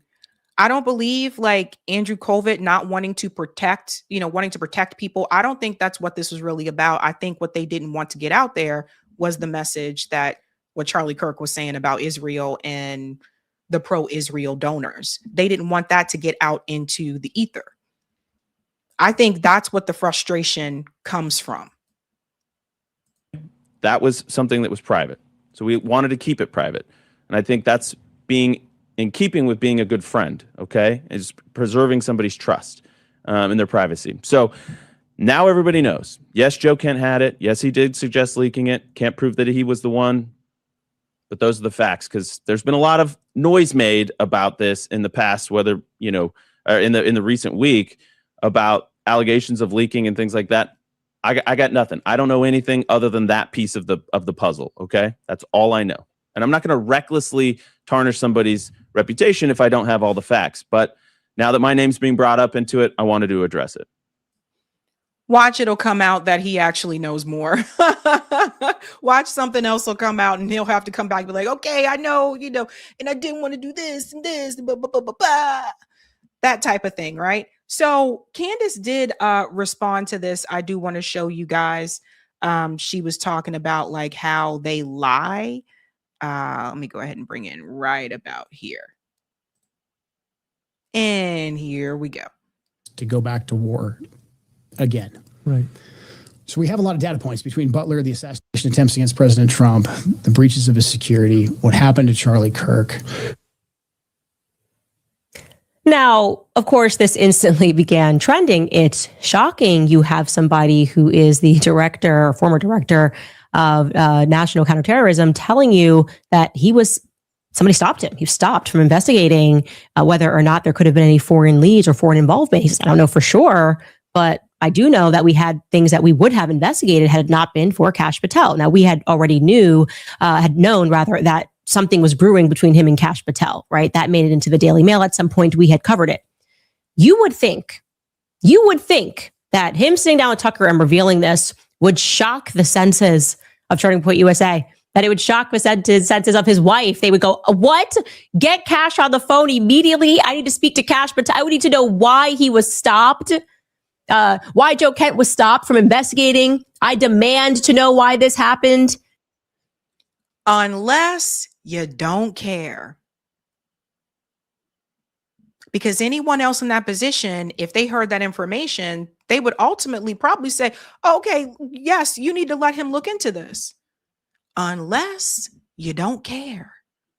Unless you've been told to shut up. That is very weird to me. He believed there may have been more, and you don't think it's weird that the FBI told him he can't look into that? That was very strange to me. And then they should further demand that investigation to take place, right? Was there foreign involvement? But that's, of course, not what is going to happen following his appearance. That's never how it works at Turning Point USA. They always forget how to just pretend that they aren't guilty. You know what I mean? They just don't know how to act surprised or dismayed or concerned that there could have been foreign involvement. They always do the opposite thing that the rest of the world is doing, right? And this time, they're angry at Joe Kent. The Israel First crowd, like I said, immediately began demanding that he spend time in prison for leaking what they claimed are classified documents. Alex Clark, best known for posing in high boots on top of Charlie's vigil site just a mere days after he was assassinated, she had this to say on X. She said, Joe Kent is clearly no friend to Charlie, as he has actively participated and or egged on behind the scenes in the degradation of his wife. How anyone could defend him in any way after that disgusts me. Fake friends. I have noticed this pile-up attack that's happening on Twitter against Joe Kent since he has resigned. It's like everybody got the same PR talking points, as if they're all in one big DM group saying, let's tweet out this information. The exact same thing. And I want to get to this part here as well. I think the next one starts right about here, the attacks on Joe Kent, because they really played themselves. Like I said, more information keeps coming out every time. Here we go. I declined, then they were made public. Can I 100% categorically say that he leaked them? No, but those are the facts. Maybe somebody on his team, maybe they got passed around, maybe somebody else leaked them, but those are the facts of the matter, and that's what I know. Yeah, the part that Andrew's just forgetting to add there is that he himself told me about the text chain. Andrew was telling multiple people about the text chain. And I'm so glad that he is telling the truth, that this was going around. And this is their bone to pick with Joe Kent. This is what put a bee in their bonnets. This is what has upset Turning Point USA. As a refresher, Turning Point chose to stay entirely mum on the topic of Charlie's support for Israel, and instead allowed a force of Zionists who were harassing him in his last days, Zionists like Josh Hammer, to lie about what Charlie was going through, right? So I came out and told the truth. Megyn Kelly came out and told the truth. Tucker Mountain told the truth. He was having changing opinions on Israel. Now we're way far down and we know how true that is. Brett Weinstein has released his messages about Iran. You hear Joe Kent telling you the last time he saw him in the White House, he said that everybody knew this. And Turning Point did not confirm it and allowed Zionists to lie about that.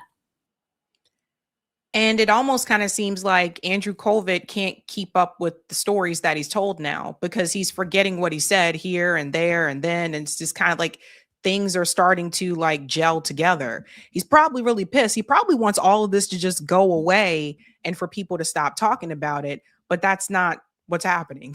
That's obviously not the case. But apparently now it's like they're trying to implicate Joe Kent now as well, because it's Powell on Joe Kent week. See how that works? So ultimately, when you look at the bigger picture, the reality is that there was no transparency. Like, they have not been honest about this situation.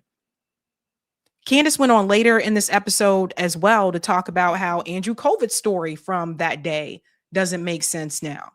It's just, I don't know. I don't know what's going on, and I'm not going to be one here to tell you, oh, they did this. I don't know. But what I do know is that they have not been transparent, and it seems like they have been trying to find ways to cover their tracks for whatever reason. It's very obvious to me that the reason why they did not want that information from that group text to get out is because they did not want people to see and know what Charlie Kirk said about Israel and, of course, the Israel donors. Because they said, well, that would be a problem for the organization. That would be a problem for potential future donors. That's why. Then I released the concrete proof in the form of the text chain, which then forced them to confess that there was a communication that took place less than 24 hours before Charlie was shot and killed. And more crucially, it was a communication that took place shortly before Charlie began texting his security and Andrew Colvett, which he also told me about, that he thought they were going to kill him. Okay. Something that Erica initially denied to the public. So what we have here is that Turning Point is angry because this made both them and the new CEO and chairman, who also happens to be Charlie Kirk's wife, look bad, right? Liars hate when they get caught, but narcissistic liars, rather than repenting when they get caught, get angry and they seek revenge on the people who expose their lies. They never feel any shame. Okay, they don't possess any shame. The rabbi is not ashamed that he lied and said, Charlie never blinked on Israel. He's not ashamed that he lied. He's angry he got caught. Josh Hammer was angry he got caught. I'm exploring legal options. I should be allowed to lie to the public and make it look like Candace is crazy, right? They view themselves as the victims when they get caught being dishonest. Now, you should remember, liars, they are nocturnal creatures. They hate the light. Me, I love it. Daylight is the best disinfectant. And I have some more interesting information. So this is just a really bad look for Turning Point USA at this point. It's just a really bad look. You guys, we've been talking about this for quite some time, and they definitely did not cover their tracks well. And all of this information is being brought to the light. And like I said, if they would have just been truthful in the very beginning, people wouldn't be digging into, all this information about where they were that day. What did the text messages say? They were leading people to believe that Candace and some other podcasters were basically crazy and loony for even suggesting that it may not have been Tyler Robinson, even suggesting that it could have been intelligence that was involved in this. They wanted you all to believe that the people asking questions were the crazy ones, when the reality is most people that I have spoken to do not believe that Tyler Robinson killed Charlie Kirk. So who's really the crazy? Something to think about. So my whole thing is that, I don't know, man. It seems like now they're trying to put the blame on Joe Kent. So he's going to be talking to her, seems like pretty soon. Thursday, I think she said. He'll be talking to her on Thursday. So it will be interesting to hear his side of the story.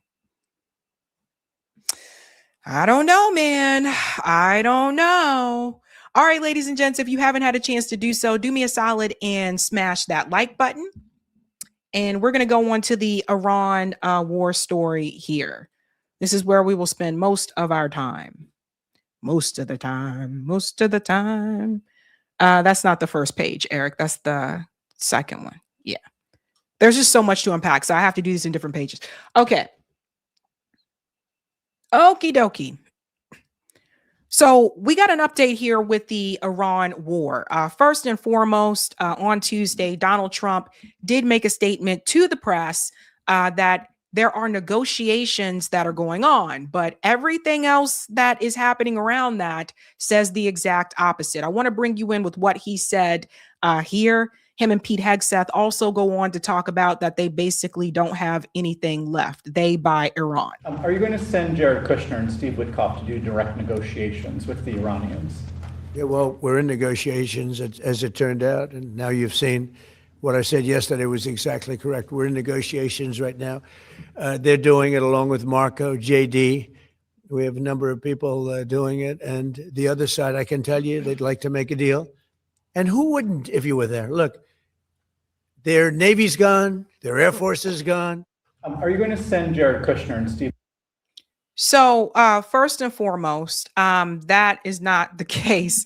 I made a video published it Monday night where Iran said the exact opposite, that there was no negotiation with Donald Trump. Steve Witkoff and Jared Kushner seem to be surprised by this so-called negotiation and talk that's happening.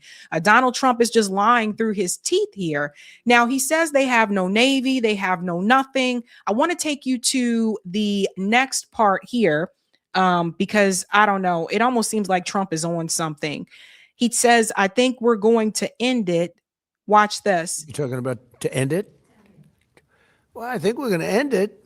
I can't tell you for sure. I don't like to say this. We've won this. This war has been won. The only one that likes to keep it going is the fake news. I mean, the New York Times, you read the New York Times, it's like, we're not winning a war where they have no Navy and they have no Air Force. And here we go again. They have no Navy. They have no Air Force. He is lying. The U.S. has not won this war. I'm going to show you the announcement that was just made on Tuesday to show you they haven't won the war. And it's not really about negotiation. Pete Hegseth comes in here also to make himself look like a fool. Oh, boy, can you pick him? Can you pick him? Listen to what he said about Iran. Never in history has a modern military. Iran had a modern military, a modern Navy, a modern Air Force, modern air defenses, leadership, massive bunker. Never has a modern military been so rapidly and historically obliterated, defeated from day one with overwhelming firepower. The air campaign that we've conducted, that Israel's conducted alongside us, was one for the history books, truly. And never.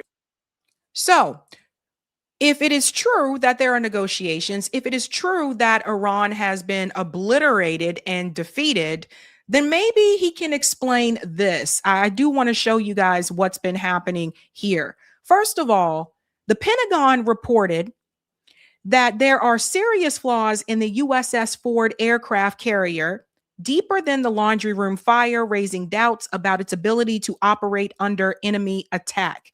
So, here is the USS Ford, and what they are basically telling you is that this was damaged way worse than what the media said it was. Way worse than what the Trump administration said it was. This is an ongoing theme where they have been lying to you about the damage that the U.S. has been taking with this war.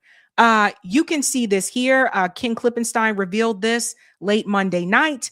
The U.S. military document leaked to me shows how the Pentagon is working with private companies to manipulate the information that you see about the Iran war. So this is why many people did not know just how badly this ship was hit. But according to Donald Trump and Pete Hegseth, Iran has been obliterated. If they're obliterated, how are they still hitting shit? Because we're going to get into the other attacks that happened. Their lies they can't keep up with their own lies here. This is how bad this is at this point in time. If they are actually in negotiations, and if the U.S. has already won, why was it announced on Tuesday that the U.S. is deploying more troops? This is the 82nd Airborne. This was announced on Tuesday. The U.S. is expected to deploy troops from the 82nd Airborne to the Middle East for the Iran war. This is a command element, and some ground forces are expected to be part of the deployment. Ladies and gentlemen, look at this. Didn't we tell you? What we tell you? If you're negotiating, why are you bringing in more troops? If it's over, why are you bringing in more troops?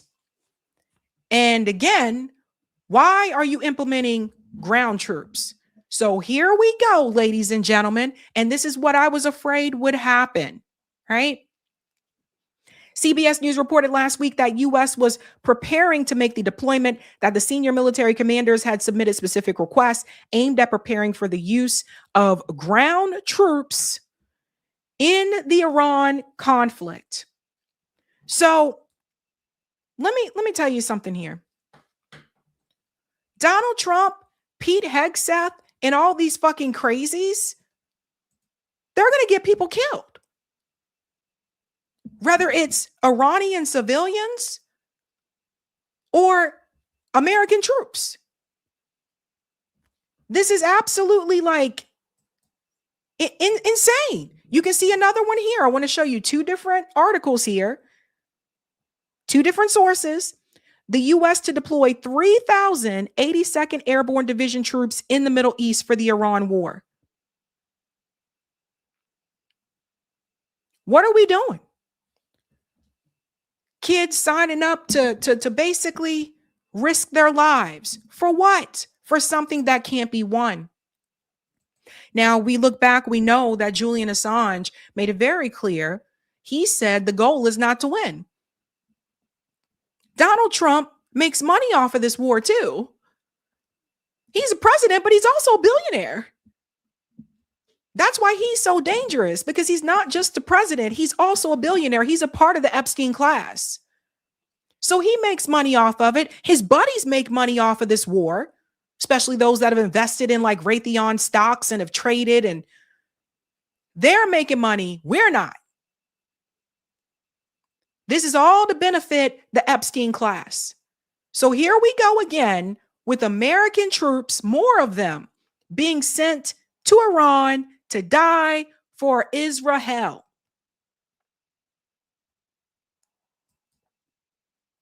Even in this segment here, they made it very clear on the BBC that if Trump lands 5,000 Marines on Karg Island, they will be massacred by Iranian missiles. Listen to this. They're admitting this on conservative media. And this new deadline that Trump has expanded his deadlines, as he is prone to doing, of saying that in 5 days it'll be then when we conduct these strikes on energy infrastructure if these talks don't go anywhere. But that coincides quite neatly with the arrival of American forces to the region. So there's been speculation that Donald Trump is trying to buy time before a military buildup. What do you make of that speculation? It appears to me that he's been misinformed. I think his Secretary of War has been deceiving him, has been giving him all these rosy reports. But the fact of the matter is, regardless of how many Marines he's going to bring to the situation, he can't actually make that Strait of Hormuz open by force. Even his own Navy can't do it, even though he said he's going to escort these ships. And then he appeals to the Europeans as if the Europeans have more ships than the US does, which is ridiculous. And then even if he occupies the Karg Island, the whole situation could be devastating. What if you put 4,000 or 5,000 Marines on an island and then they get swarmed by Iranian missiles? They will be massacred. So I'm sure his military is telling him all these moves are not going to save the day for him. So he's trying to bluster, he's trying to give all these promises, hoping that somehow the Iranians will allow him some leeway, but they're not allowing him, because for them, no, they're not allowing any leeway. I think what people have to understand, again, this is basically a trap. It's a death trap. Iran is not Iraq. Iran is not Afghanistan. And again, we talked before about the terrain in Iran and what you will have to deal with and what you will have to face. And you don't know the land. The Iranian people, nobody knows the land better than the Iranian people. But we're talking about a country where some parts may be mountainous, some parts may be flat or whatever, but you don't know what is waiting for you again when you go into those mountains. You don't know what is going to be there. Anything can jump out and surprise you.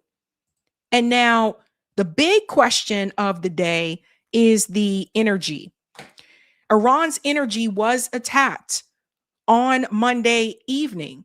Now, this is really problematic because number one, this is a war crime. Number two, Donald Trump made a statement just on Monday that he told the U.S. military in Israel not to attack the energy facilities, not to do any attacks, that they were in talks. Now, Iran denied that there were actually talks that were happening, but those attacks did happen Monday night. So again, if you're actually in talks and you're actually negotiating, why are you still bombing Iran? Does everybody not see through Donald Trump's lies? Free Palestine TV showed the map here. The Jewish colony and the empire just attacked Iran's gas control center and the high voltage bases in Isfahan and the gas pumps to the electricity plant in Khorramshahr. Brace for total electricity, water, and energy blackout in all the Arabian state. And you can see those spots here on the map. Here's Isfahan right here in Iran. And there's Basra, which is actually very close to Kuwait. There was a temporary power issue in Kuwait as well. Another one that you're going to see here, shout out to Dropside News. They've been on the money with this. Israeli strikes hit energy and water infrastructure in Isfahan, Khorramshahr, and Bashir, according to Iranian media and local accounts. You guys are going to see this here. We're going to pause it as we go along. I'm actually just going to do it like this because I want you to see this in slow motion. So this guy's just driving down the road. And if I remember correctly, I believe this was the water infrastructure that was hit here. Again, these are war crimes. You cannot remove someone's power. So do you see how it wrecked his car like that? Yeah. Yeah. That's wild. You can see here, Raja said today the meteorological office and the desalination facility next to it in my hometown, Bashir, have been bombed. People were killed while working. So guys, that you can't blow up people's water. Like, they need water. People need water to live. So that's a war crime. And now you see why the U.S. had no problem with Israel's war crimes in Gaza, because the U.S. commits war crimes too. Julian Assange revealed this years ago. That's why they imprisoned him, because he was showing people that the U.S. government, the U.S. military, was committing war crimes. There's another one here. I don't want to show you all the energy issues that were affected. There was a warning that went out. Iran did say that if there was the slightest attack on electricity infrastructure of Iran, the entire region will go dark. And here's the graphic to show you as well. Saudi Arabia would go dark. They're talking about Saudi Arabia, the UAE, Qatar, Kuwait. I want to show you this graphic here. Say goodbye to electricity. Actually, it's better if I show it this way. There we go. Say goodbye to electricity. In the event of the slightest attack of electrical infrastructure, the entire region will be plunged into darkness. So Iran was warning everybody that if you went after their energy, if you went after their power grid or whatever, they were going to make it so that all of you mofos were going to be without power. That's how dangerous this has become. So you can see Saudi Arabia, the village, Ras Tanir, major oil and gas facility. They know where all the other energy sites are. And so whether that was the US or Israel that implemented that strike, that was obviously a horrible, horrible idea. It's absolutely insane. The next one here, another thing that's happened that I want you guys to know about, they targeted a scientist. This was Israel, the building where Dr. Seed Shamakardi, an electrical engineering scientist, was assassinated by American fighter jets. So Israel kills scientists, the US kills scientists. In this building, dozens of other citizens were also martyred and injured. Donald Trump is controlling the media, guys, so he doesn't want you guys to see the war crimes that the US is committing. This is a residential building here, but that scientist was targeted. I want to show you his face here.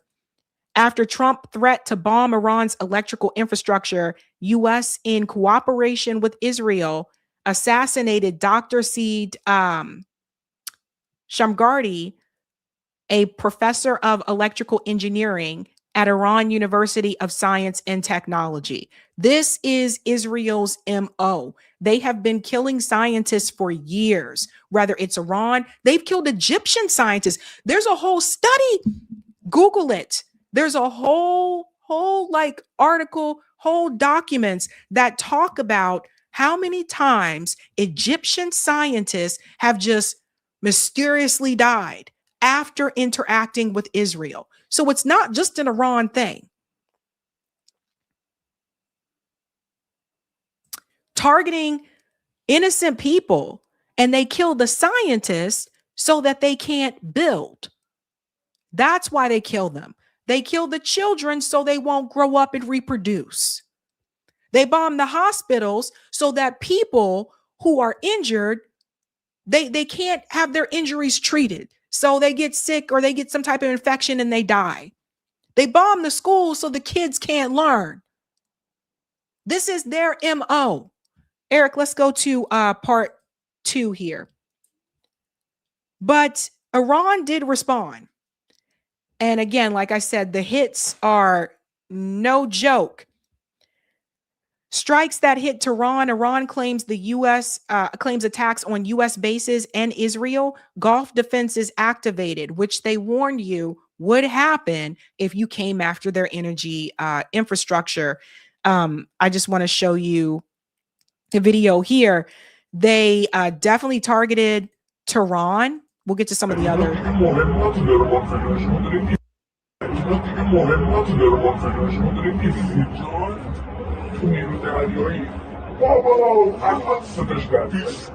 Yep.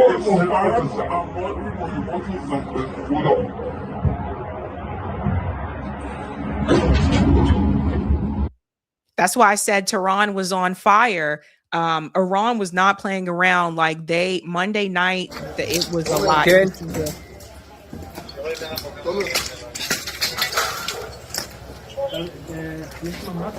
יש מקלט למטה. יש מישהו היה בדירה? לא, הם כולם היו במקלט.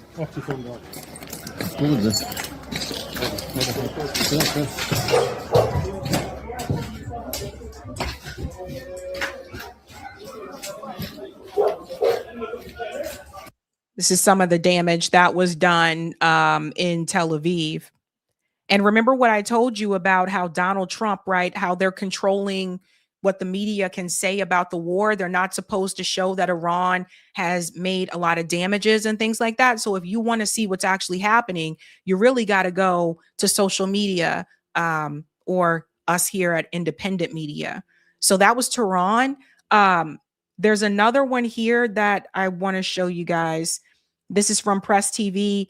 Iranian missiles soar through the sky over Haifa as Israeli air defense system fails to intercept them. See, they don't want you to see this. Watch this.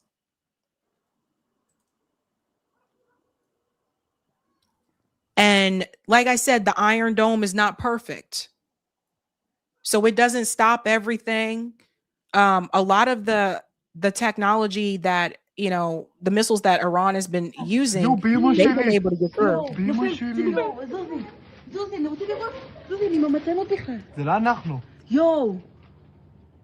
באמא שלי נפילה. זה מתפצל? תראה שם. באמא שלי נפילה.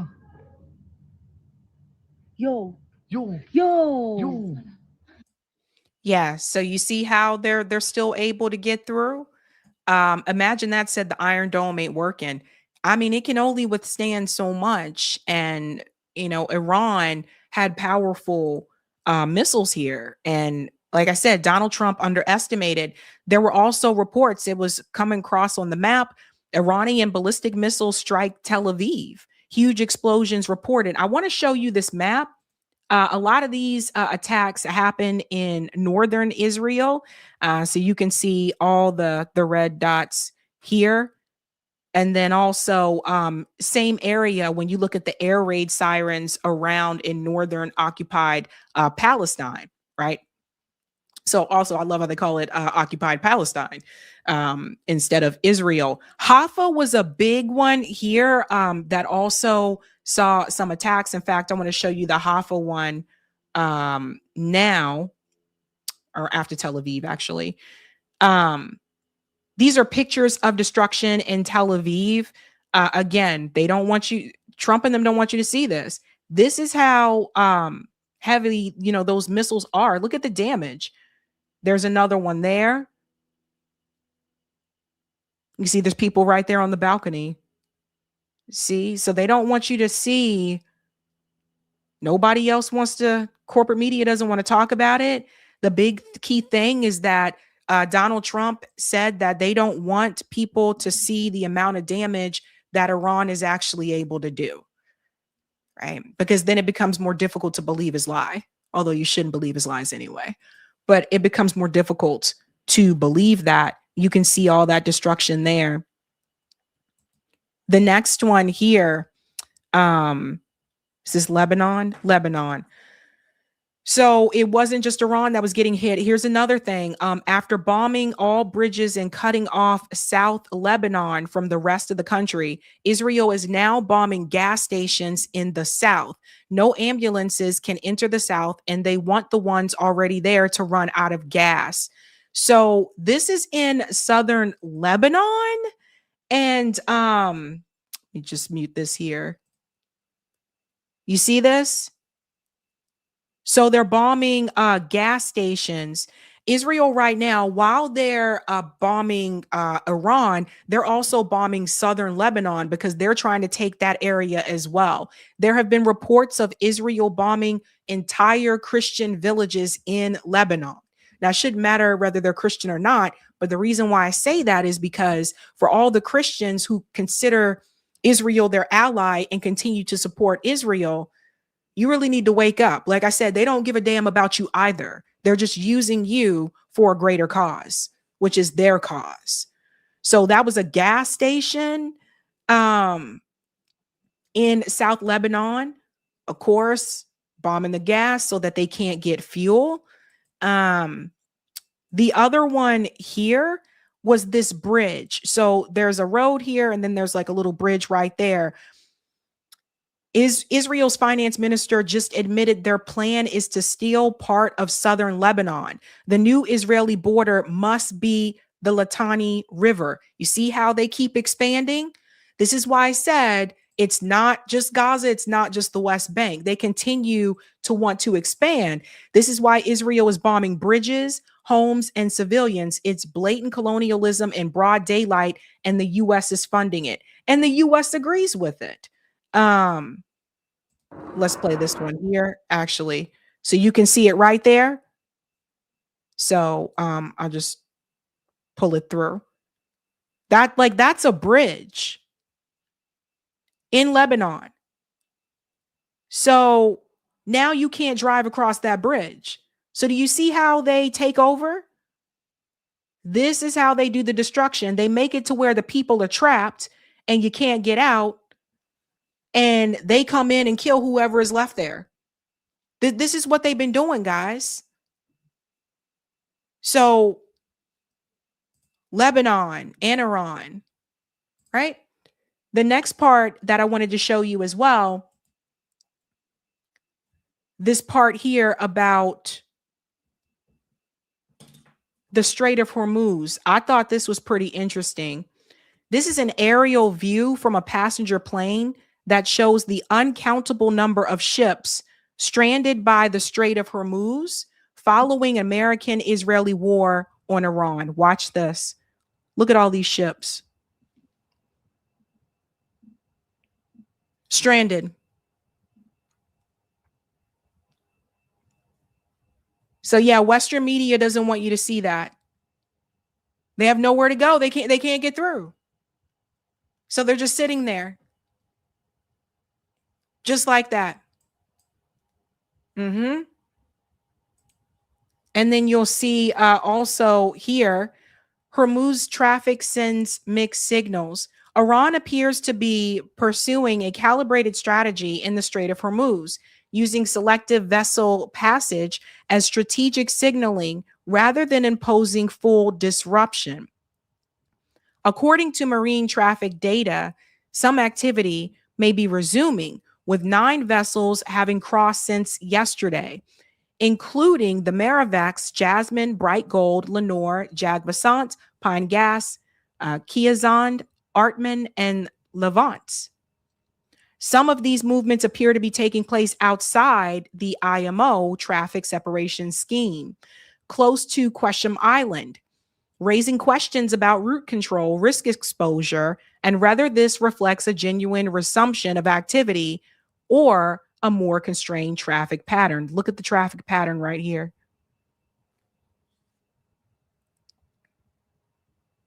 Interesting, huh? So you see all the green and the red. Some going this way. Iran, let me tell you guys, Iran is not stupid. Donald Trump greatly underestimated Iran. So, like I said, they've been ready for this. They've been ready. I do want to show you guys something funny, if that's okay. Can I show you this about the Strait of Hormuz? Someone made this. This is kind of funny. We are closed. Go away.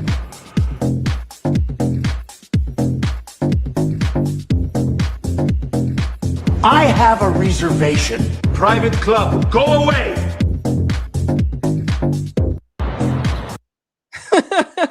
You guys notice who was inside? Oh, hold on. Let me see. Look who's inside. They're inside there. I thought that was kind of funny. But yeah. So you can see like where we're at now.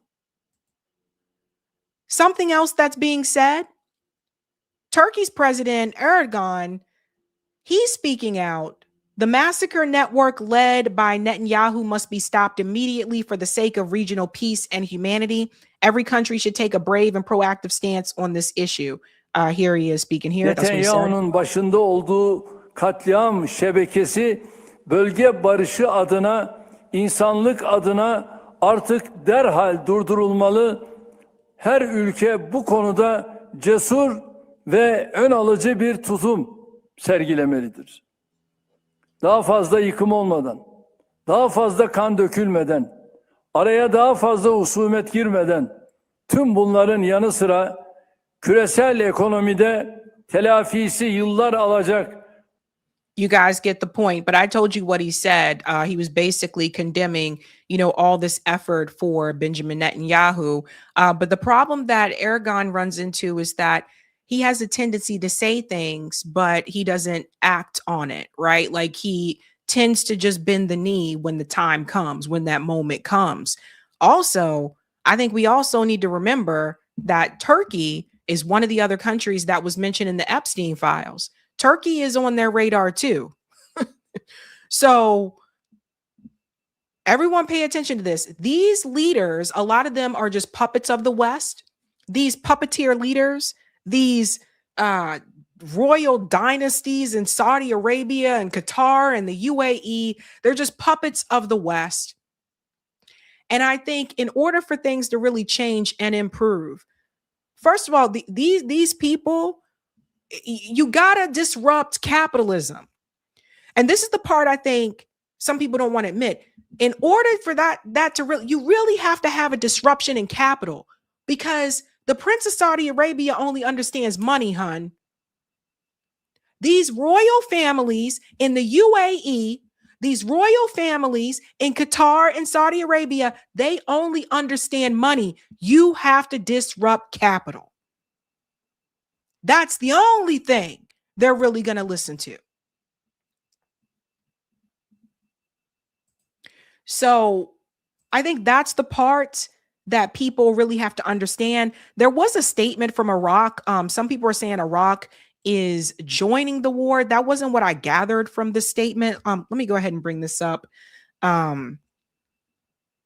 Because they did speak out, but I didn't gather that they were actually joining the war. Let me show you this. Here it is right here. So this is the statement that just came out from Iraq. Iraq officially declares it's, see some of these accounts, how they say they declare entry into the war. Actually, let me go back to a different one, because that wasn't what I gathered what he said. Let's go to another one here. Thank you. This one's a little bit better. It says Iraq has green lighted 250,000 paramilitary forces under the proper popular mobilization forces to fully respond and retaliate against strikes by the United States. So let's see here.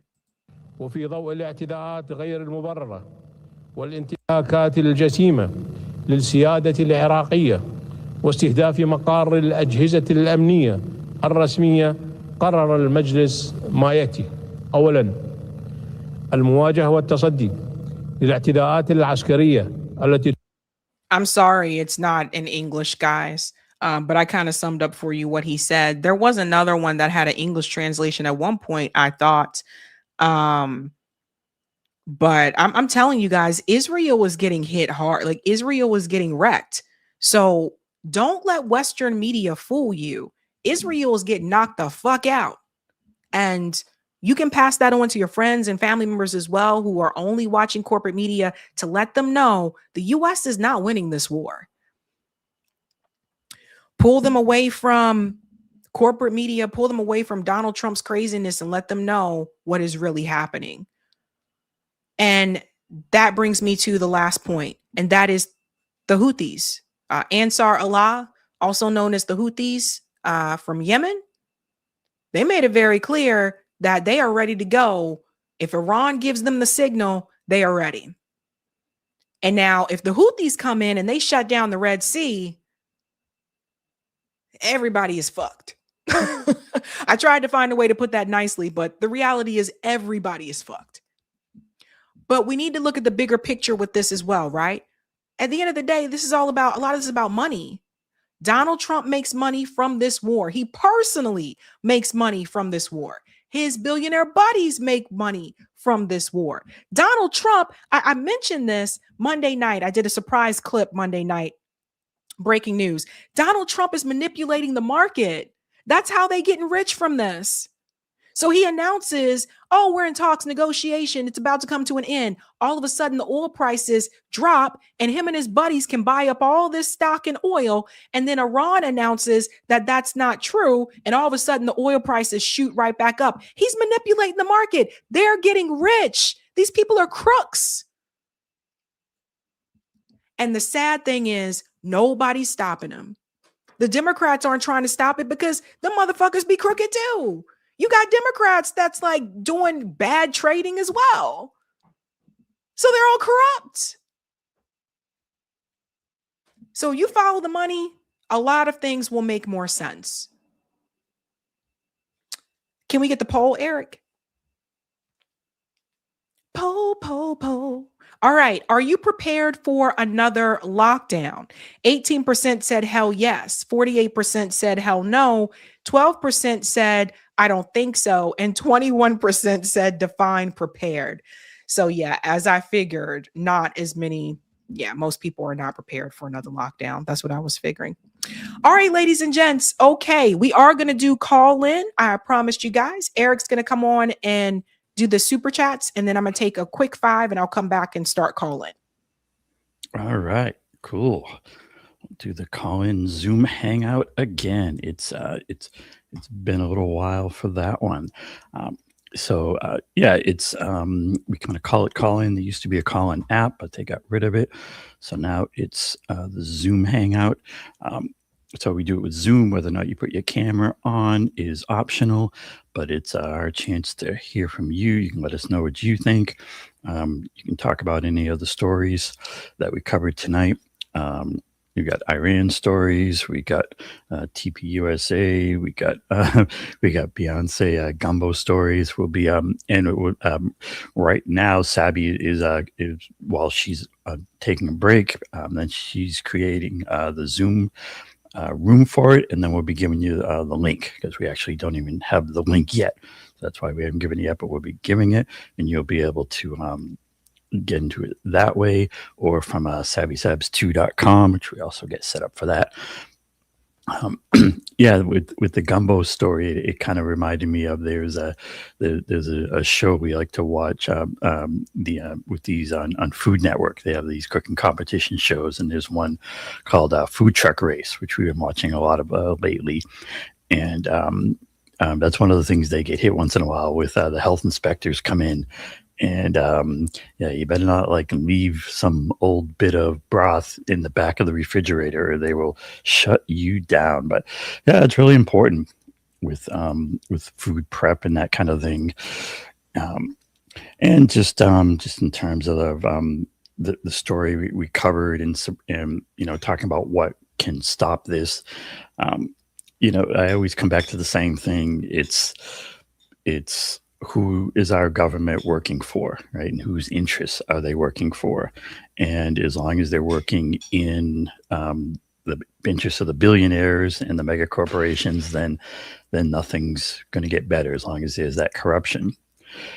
If we work together as a 99% and form a movement that has at the core of it demanding an end to that corruption, then we have a shot at fixing this mess. But it's going to have to go through government, because the U.S. government is just, the powerful entity.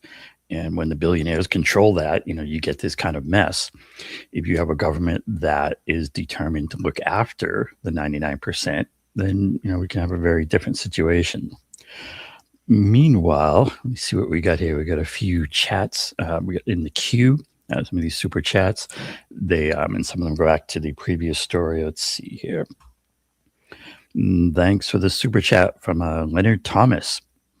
Appreciate this generous super chat, who says, down with fossil fuels, up with helium-3, the forever fuel. I hear you. I mean, there are definitely some interesting innovations out there. In order to have those become a thing, again, I'm going to sound like a broken record, but you have to decorrupt the government. As long as we have this corrupt government, one of the major corruptors, one of the major lobbying groups is energy, big oil. Big oil wants nothing to do with new innovations like helium or green energy, more of an electric-based energy infrastructure that then you can have options to do cleaner and better things, but they just want us to keep using oil. So again, if you want that kind of innovation, those new things, then fix the government, demand an end to the corruption. Thanks very much for the super sticker from Ete. Appreciate that. And thanks for the super sticker from Mr. Marlon Wells, who we hear from sometimes in the Zoom hangout, who says, one thing we do know is the official story is a lie. And a lot of it's a lie, but they mix in some truth parts and whatnot. And I'm going to, connect those dots again. Corrupt government, they're going to lie to you. Decorrupted government, we can work towards having government that digs in and maybe gives us some truth. And shout out to Eric Jolly for becoming a YouTube member. Appreciate that.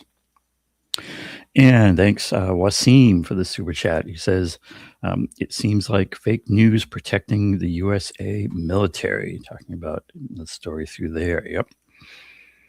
And thanks, Marlon Wells. Iran never had a large navy or air force. How do you destroy something that never existed? I hear you. They're up in the mountains with this strategy. Yeah, I mean, excuse me. I think there's truth to that. They don't have huge forces in that way, but they've been preparing for decades now. They knew this was coming. You have the Persians, who the Iranians are no stranger to conflict, and they've been around a long time, and they've been preparing, and I think they got some stuff in the queue. I guess we put it that way. Thanks for the super chat, JB44421. He says MSM calls them Hezbollah-controlled gas stations. All right. And thanks for the super chat, Kevin Wayne. Al Jazeera says, quote, drone footage shows aftermath of Iranian missile attack in Tel Aviv. All right. And thanks for the super chat from Dead Alive Beta, who says, will he stop sending oil to the Zionists? Question mark. And thanks for the super sticker from Justice by Karma. Appreciate that. And I think we got one queued up here in the on the Rumble rant. Let me see if I can get onto the right screen to bring that up. And and part of the earlier story was one of the big aircraft carriers that's out there. And I mean, when I look at an aircraft carrier, like if you're looking at that in terms of an air war, an aircraft carrier sure seems like a sitting duck. If you get that too close to where an opponent's missiles can hit it, I mean, it's not going to take much to really wreck an aircraft carrier. I mean, you got to land planes on that. You just mess up, hit it a few times. I just don't think against an opponent that can hit you, that can strike back, an aircraft carrier really seems very problematic to me. But what do I know about aircraft carriers? But it sure seems that way. All right, let's see on the Rumble rant. Thanks for this Rumble rant, Sylvia. He says, no one should have to die for Israel and oil. I hear you. It's definitely, how we feel around these parts. And it's I think it's also important to then connect the dots one more step up and to say, no one should have to die for the billionaires, right? No one should have to die to keep the billionaires, keeping their money, and staying rich. And that's what's really at the core of this. That's really the driving factor. You always want to look at the money and connect the dots. You want to see what's really driving things. It's they say war is a racket. They said, I like to say war or Smedley Butler, he said war is a racket. I like to say like war is the racket. And always follow the money, always connect those dots. All right, we had one more super chat pop up if you want to read that one, the last one in the queue. All right. Thank you, Sticky Icky. Have you read Anatomy of the State? I have not. Government exists to create a class of people who leech off the populace. It doesn't merely suffer from corruption like the One Ring. It is corruption. Interesting. One ring to rule them all. Quick reminder again for those who join later, guys. Again, if you receive any type of invite from me via Signal, WhatsApp, Telegram, that's not me. There are scammers out there. They're trying to get you to click on links so they can get either your personal information or they can get you to give them money. That's not me. But I will be putting a halt to that very soon.